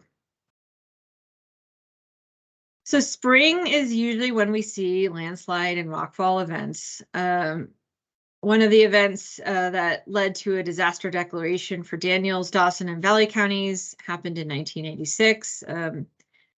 Landslide and rockfall events have the high potential to cause property and facility damage when they do occur. These types of rockfalls can definitely impact roadways as well as the natural environment, as shown here on the left, with a landslide that was associated with flooding.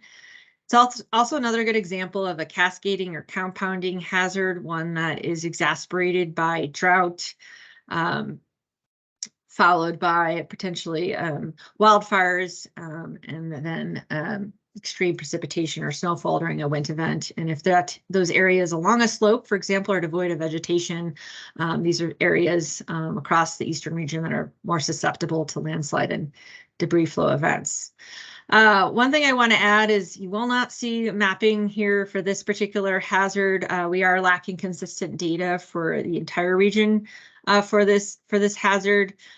So, you know, if there are landslide hazards that have occurred in your community, please note those in the chat if you haven't already in the data collection guides you submitted.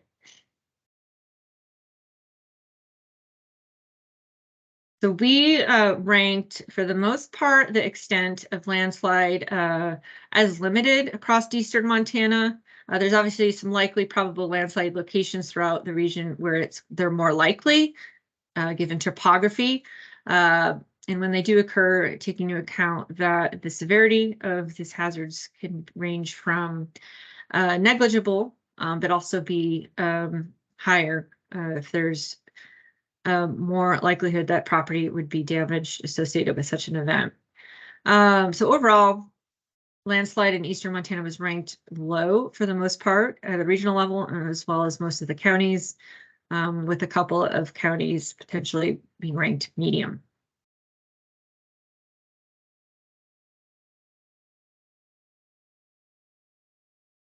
So if that varies for your community, let us know what the significance for landslide is for your jurisdiction.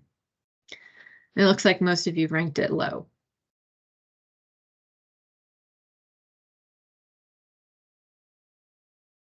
The next step is earthquake. So Montana, just like most of the West, or even the far West along the Pacific Ocean, is one of the more seismically active regions in the United States to earthquake risk. But Montana is one of the most seismically active states in the U.S., according to the U.S. Geological Survey. As you can see in the map here, most of this seismic activity has been measured and concentrated in the intermountain seismic belt. So that extends through western Montana. And while that's mostly western Montana, it still has the likelihood, if there is an event that would occur, to create ground shaking and impacts to eastern Montana. The largest known event that we've recorded in the state was at a magnitude of 7.2, the Hebgen Lake event that happened back in 1959, and this was in southwestern Montana. So overall, the likelihood of occurrence for this, for earthquake hazards is occasional, and so that means a 1% to a 10% probability each year. But when, obviously, as we know, earthquakes do occur, their impacts are significant and can be catastrophic. So as part of our analysis, we usually use FEMA's HAZUS program to run different probabilistic deterministic scenarios to estimate potential impacts of different magnitude earthquake events. In this case, we've run a 2,500 year probabilistic scenario to estimate the potential impacts of a magnitude 5 event in eastern Montana. And this map on the right is comparing the total building losses based on that scenario. So as you can see in the bottom, it would be the southwestern portion of eastern Montana at the most risk with that red and orange color. And that's mostly that portion of Carbon County, which is located in that part of the region.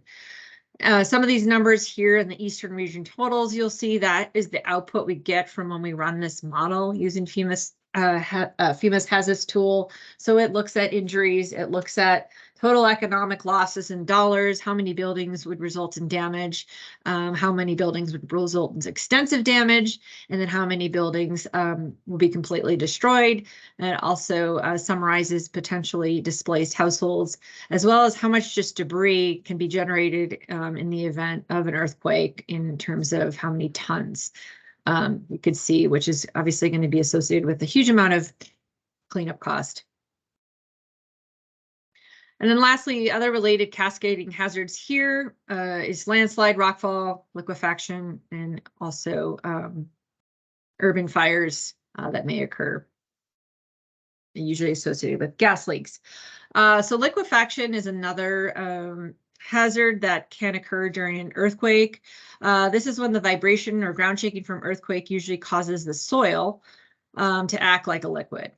It can cause severe property damage and pose risk to human life. And based on the data available here, is ranking moderate to even low for liquefaction, mostly in the eastern region. Just note that no area really was given any high susceptibility.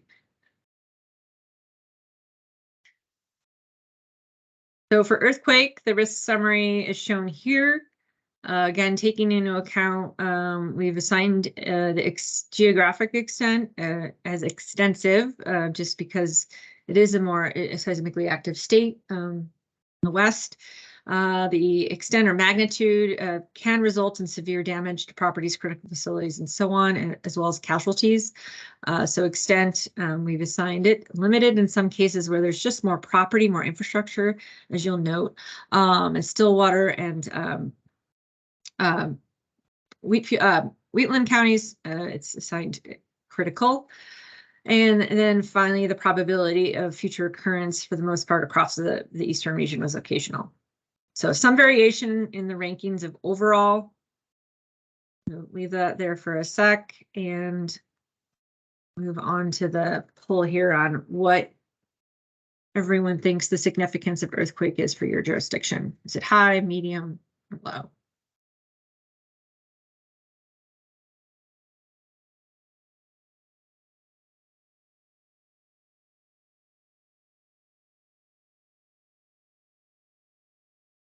So far, it looks for most of eastern Montana low and then medium with no highs. So I'm going to move through some of these a little bit quicker. We've got volcanic ash next. Ashfall is a major concern for Montana, especially the eastern region. This is largely given that ashfall after an eruption, most likely from the Cascade region in Washington, Oregon, and California, can spread and impact as far as Montana and even further, as shown in this graphic on the top right of the slide here. Our most recent example is from 1980 when Mount St. Helens erupted. Unlike ash from fires, volcanic ash is hard, doesn't dissolve with water. It's also extremely abrasive. It can conduct electricity when it's wet. So extremely hazardous, in high public health risks. It's not something that's easily, communities can easily clean up, so that it has a very high, cleanup cost associated with it. I don't know if anyone on the call was around during Mount St. Helens eruption or aware of any impacts in your community from that event. If so, feel free to note that if you didn't in the data collection guide in the chat. I think the graphics here tell the story of, just the level of severity and the catastrophicness of just a volcanic eruption as far away as the coastline.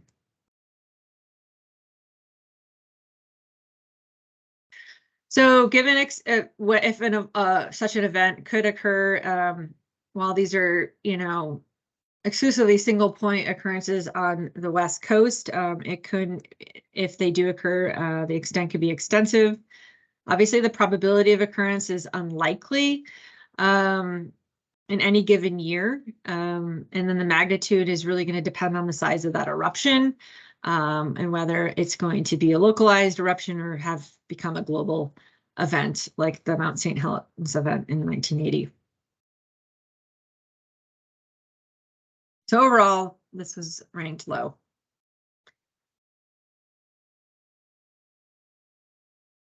So what do you think the significance of volcanic ash is for your community?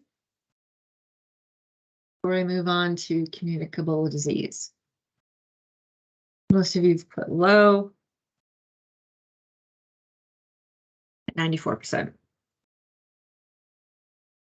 So public health hazards, communicable disease. Here we're talking about vaccine preventable diseases, influenza, foodborne diseases, and also diseases transferred from animals, as well as the recent COVID-19 pandemic. We also took a little bit of a look at other upcoming and potential public health emergencies, including the current monkeypox outbreak. So as shown there on the left, there has been 5 major pandemics that have occurred in the last 100 years, starting with in 1918, the Spanish flu, all the way through the Asian flu, Hong Kong flu, H1N1 flu, and current COVID-19 pandemic, and the associated number of deaths associated with these pandemics over the last 100 years. Below that, our local COVID-19 statistics just as of last week. So, we've seen, unfortunately, over 1 million deaths just in the United States. There are over 3,614 deaths in Montana and 1,198 deaths in eastern Montana. This section in the risk assessment also, covers some of the other prevalent communicable diseases noted here: hantavirus, STDs, hepatitis, as well as food and waterborne diseases. And then this graph really, this map is showing the coronavirus community levels by county across Montana. So you can see that there is actually a higher incidence of COVID-19 cases in eastern Montana when compared to the rest of the state. So here's your chance to see what the risk summary looks like for communicable disease. Can I Go ahead. interject? This is Dale Butori. Can you go back to that last slide? Sure. So are the Eastern Montana numbers inflated a little bit due to Billings being a regional hospital and some of the western area counties sending their people to Billings during that? Perhaps, yes, because I just know yes, I think that is actually how they're reported. I If didn't you actually got- repair this section, but I do know that they get reported based on the not so much where you were, but where hospital I think recorded them. So that may be the case. Each hospital is required to report to DPHHS the county from which the patient came. So when I get my report every day from the hospitals, it breaks it out by county. So I Okay. have the total number of hospitalizations, and then it says this many from Yellowstone, this many from Carbon, this many from every, all of the different counties. So if they got the data from the DPHHS, it should be closer to accurate by county. But that doesn't mean that it is. Sure. So you think these numbers are pretty close then? Based on the information that I get a report on the epidemiology twice a day. And probably, if they did it just by hospitals, then Yellowstone County would be red. Yeah.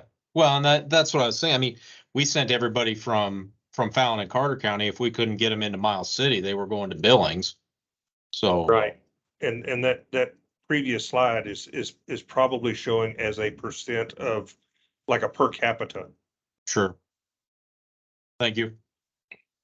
Yeah, one other thing that just to add to that was in my notes really was just, we do have large areas of tribal lands, on the onset of COVID-19, at least, this was a leading cause of death among the native populations back in 2020.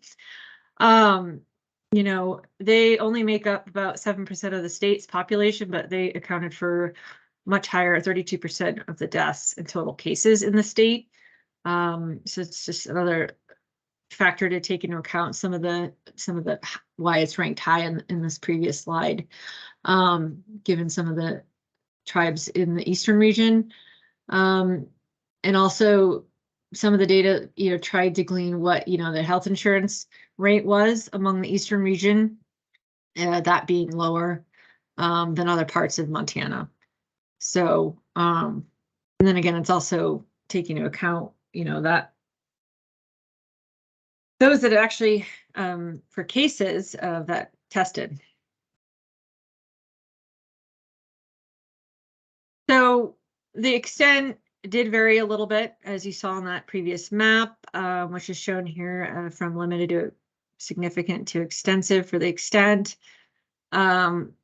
Unfortunately, we are likely to see more future occurrences of just public health hazards, pandemic events in the future, but those would being occasional, less frequent, and the potential magnitude being critical, given what we know from the most recent and ongoing pandemic. So the overall significance rate was ranked accordingly, based on this data here on the far right of the overall significance. So I'll let you all take a moment to provide your ranking for your community for communicable disease.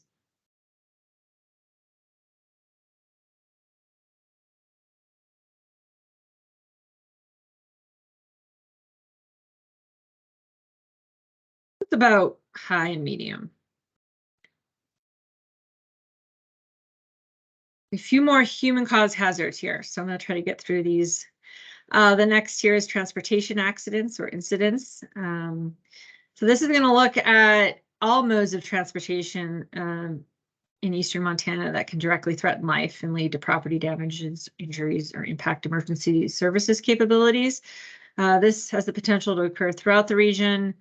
Most often you're going to see these obviously along our major interstates in the region. On average, there is about 6,746 roadway crashes in the eastern region. Just to compare statewide, there's been about 7,000 crashes. A lot of these are due to wildlife incidents. Most common, we see these in the month of November, caused by vehicle crashes with deer, other wildlife. In terms of train accidents, our data, based on our analysis, we found that just between 2017 and 2021, or 5 years, there were 48 reported train accidents in the eastern region, and this was the highest of the 3 regions in the state. A couple more charts. You can see here the overwhelming majority of roadway crashes also occurred in Yellowstone County at 61%. The highest number of crashes also is in Richland County with 1,447 crashes over that over a 4-year period. When we look at railway or train accidents, most also have occurred in Yellowstone County, also high in Stillwater Valley, Muscle Shell, Bighorn, and Prairie counties. Have also experienced a lot of higher damage totals associated with these types of events. All right. So as a summary, or taken as a whole, we've assigned, the extent, significance, highly likely to occur. Severity is negligible. This is really just taking into account, these are, usually impacts, besides multi-vehicle pileups, impacts to just individual or single vehicles, usually covered by insurance.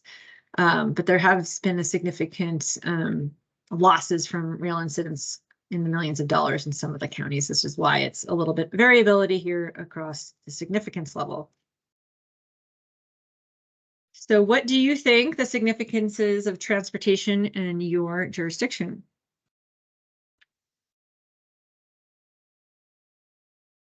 This is Dale again. While you're doing your survey, I guess, why'd you only go back to 2017? We had a significant BNSF derailment in 2012 in Fallon County, and it perked our ears up to what could have happened if that would have happened in downtown Baker with the rail coming right through town. For most of those databases, you can go further back in time. Sometimes we'll just pull 5 years just in recognizing that once we get these plans going, at least at your county level plan, we'll assume that it had data beyond just 5 years ago, just because we update these every 5 years. So it's really just, taking a shorter snapshot in time. But I think some of the databases was, at least in transportation, we had a longer period of time. Thank you. Sorry, what was the event you just mentioned again that happened in Fallon County? In 2012, we had BNSF derailment. Okay. 13 cars of denatured alcohol, all of which levied. It happened about 1.5 miles outside of Plevna, and had it happened in Plevna or in Baker, we'd have had probably a total loss of either community. Okay.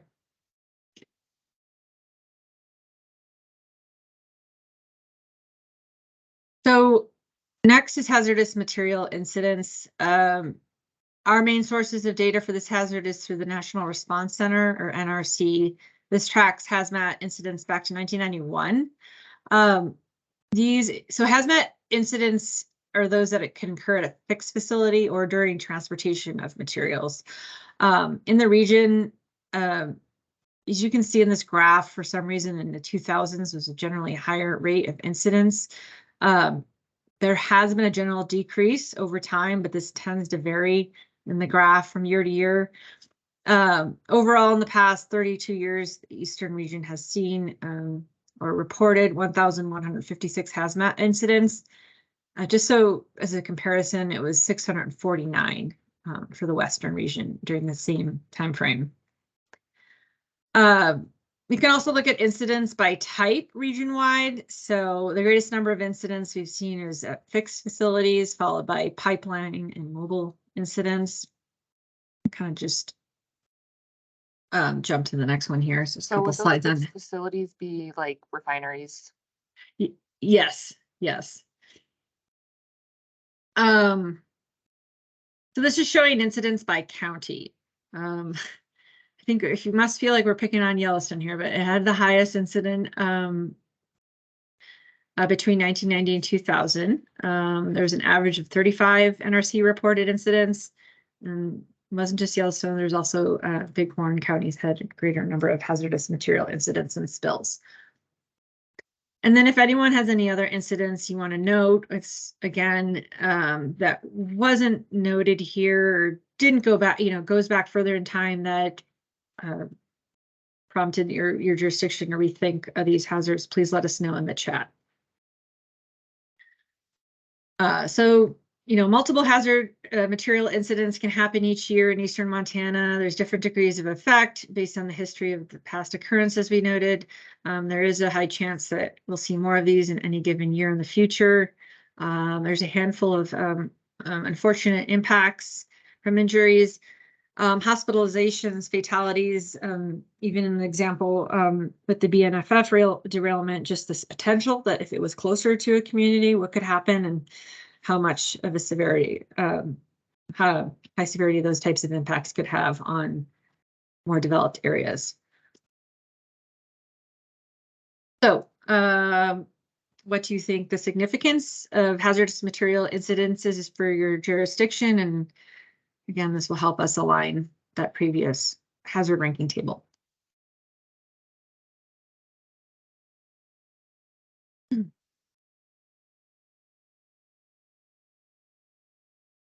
Pretty much medium and low. So Are we able to go back to that the one right Which before one? you started the survey? This slide? Yeah. On the negligible part, what's the next highest up? Critical, you mean, or for the severity? Well, it goes negligible. It goes negligible, critical, catastrophic. Are those the three? Yeah, for your severity. So yeah, if Yellowstone, like this is negligible, but given, some of the impacts, more property, more community, maybe that should be adjusted. Is that what you're asking? Yeah, I think that should be adjusted to the next one up. Okay. That would be critical. Yeah, depending on the event, it could be isolated to the area. But if we have a levee on 27th Street where we have 80,000 hazmat trains go by, train cars a year or a month, that could be really, that could cause a lot of property and life damage. So could an explosion of a significant magnitude at one of the three refineries. If we're looking at potential. Yeah, I made a note of that.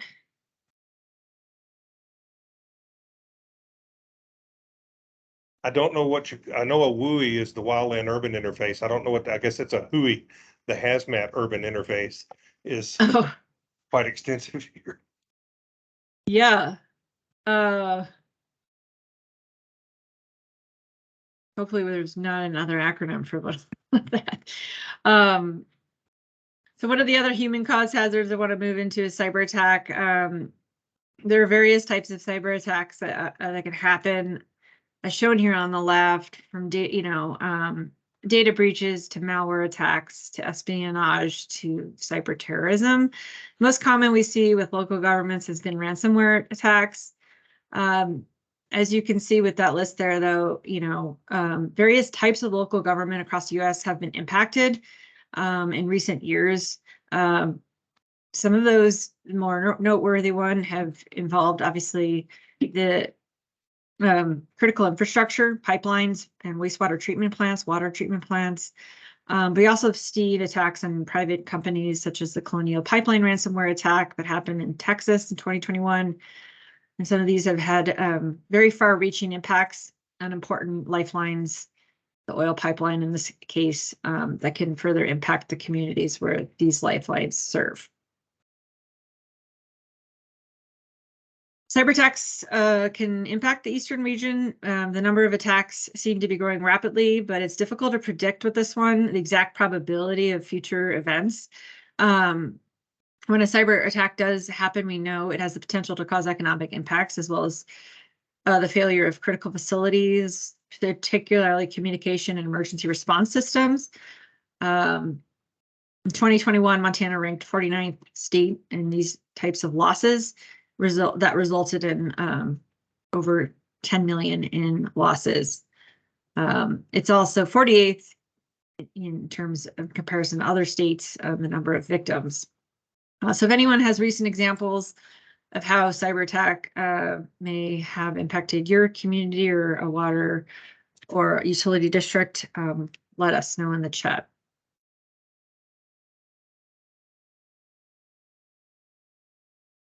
So here is our summary. We've got extent, significant,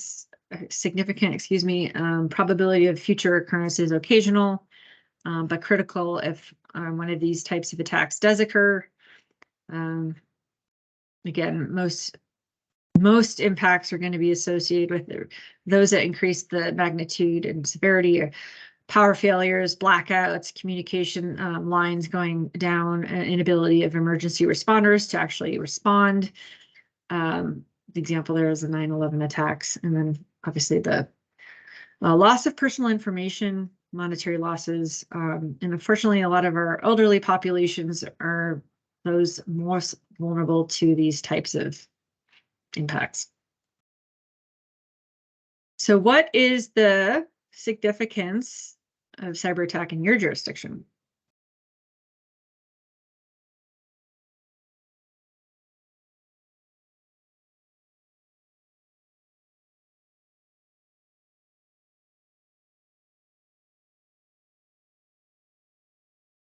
Looks like medium. So human conflict is our next one. This is the definition here so we've divided this one into 3 different sections based on the input we received very early on during some of our poll questions in our first meeting. But first is terrorism. And so this is defined as the unlawful use or force or violence against persons and property to intimidate or coerce a government or civilian population in furtherance of political and social objectives. We get data from the Center of Strategic and International Studies that recorded 980 different domestic terrorist attacks in the US since 1994. There was one terrorist event that targeted the police, and that was recorded in Billings in 1970, so a while back, but there was an event in the database. Most common we see are business impacts to businesses, government, and then on this dot graph on the right are the U.S. terrorist attacks over the past 30 years, at least from 1994 to 2020. We didn't put 2021 data in there just because it wasn't quite complete. Didn't really paint the accurate picture of the trend, unfortunately, in this subcategory of human conflict hazards. So active shooter events, this is defined as one or more individuals actively engaged in killing or attempting to kill people in a populated area. FBI reported 434 active shooter events from 2000 to 2021 in the United States. None of these luckily occurred in Montana, Eastern region. Fortunately, the incidence of these across the United States is going up, and there's some more information in the infographic there on the right. Next up, almost done, is civil unrest. So this is any public disturbance involving acts of violence by assemblages, 3 or more persons, which causes an immediate danger or results in damage or injury to the property or people or another individual. So this includes things like riots, demonstrations that can threaten individuals. They're events that can become disruptive and can cause harm to others. There's been 49 documented protests in the region. 29 happened in Billings over that time frame, so it's not a huge time frame, but none were documented as resulting in violent impacts or injuries or damages. So here's the summary table on human conflict and what that extent, probability of future occurrences, and overall significance ranking looks like. Again, most of those happened in Billings, so Yellowstone has a little bit maybe higher, but we can revisit that here in the question and the poll.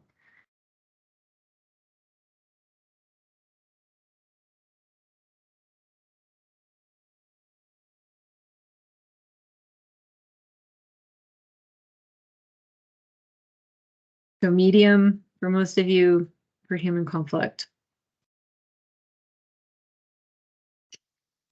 All right, so that wraps up. We're a little over here, but I'm going to want to just briefly go over.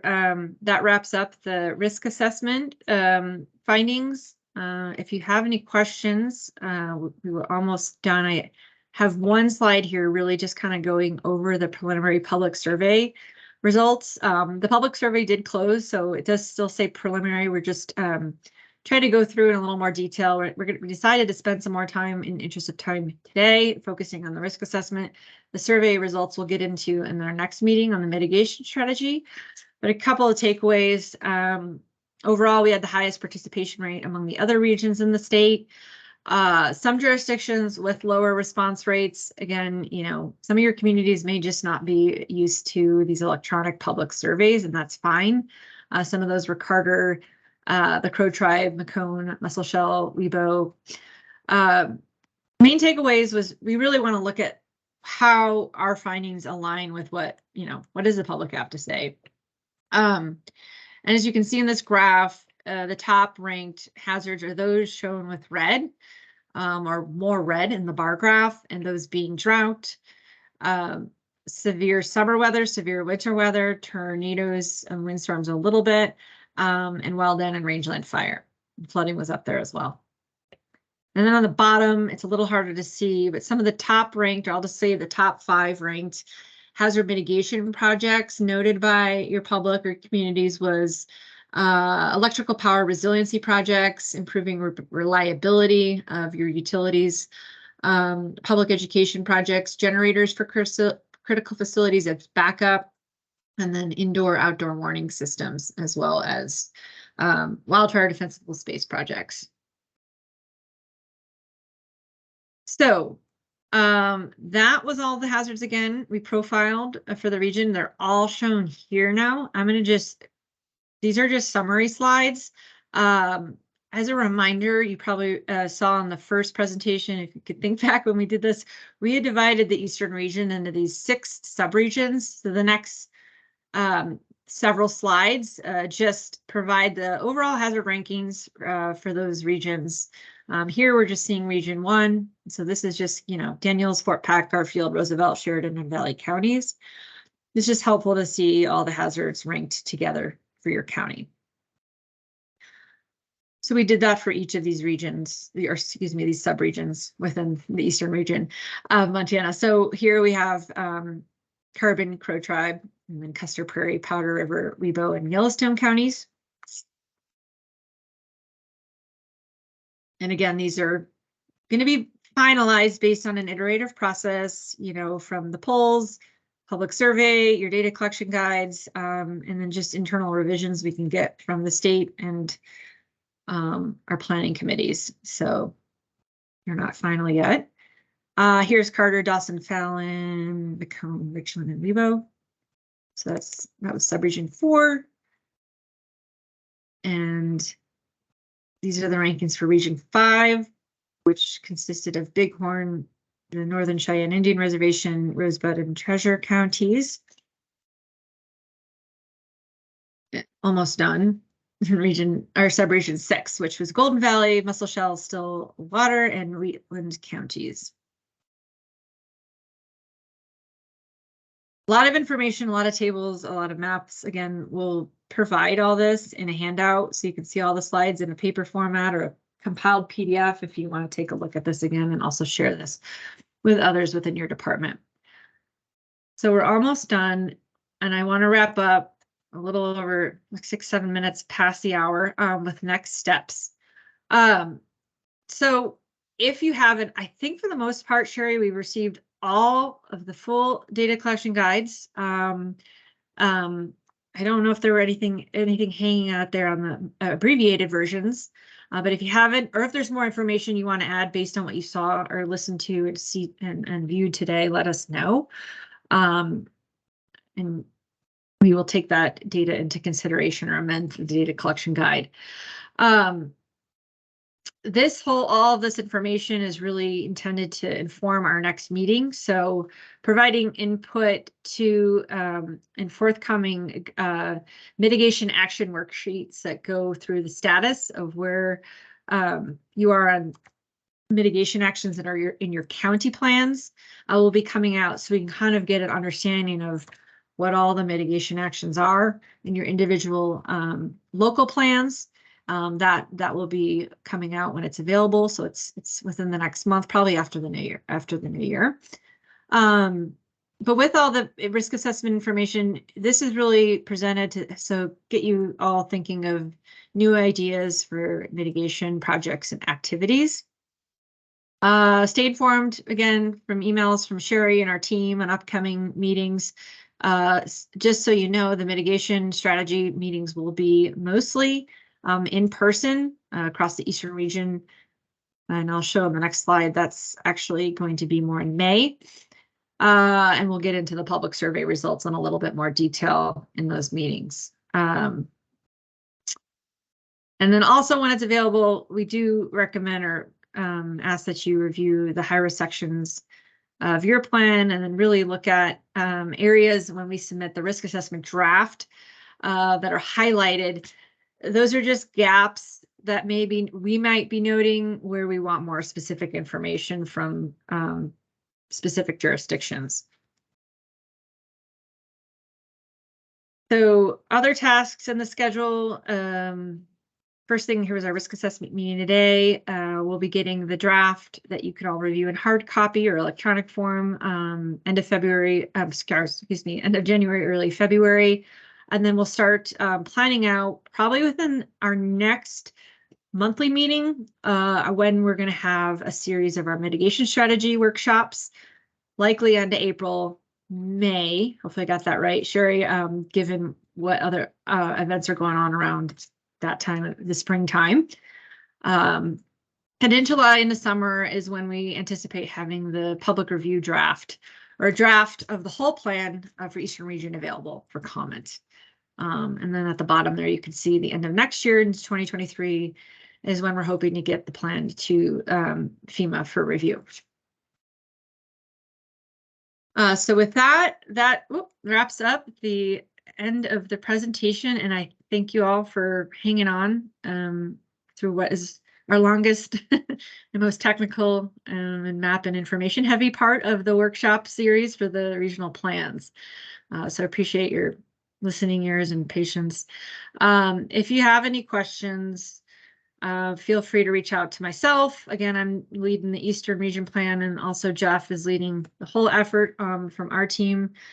And Sherry can also address any questions and help us continue to work forward on these plans. Hey, Juliana. This is There seemed to Casey be a- again. I'm going to repeat the suggestion I had on our last meeting of putting a link that goes to our plans on the Montana DES website. So that there's somewhere on the Montana DES website that you can click that takes us to those plans. Are you talking about your individual plans, or are you talking about their website? the other website, the regional planning website, because we've got one on there for the regional planning website on our website. It should link it over to there. Where is it? It's under mitigation. Yeah, so when I hit mitigation to mitigation programs, is that the regional mitigation plan website? Yes. Then never mind, it's there, so that's good. I just overlooked it, my bad. No, we were working on getting that on there, Casey, and I thought I had checked that a week or so ago, but I'm glad it's still there, so. Yes, I'm sorry, that was just me being old. You're good. I get it. Did you Thank want you. that on the other, the one that we're managing, Sherry, or, because I remember that comment, so. I think it was going from our website, the Montana CES website, to the regional website is what we did. So. Yeah, thank you. You're welcome.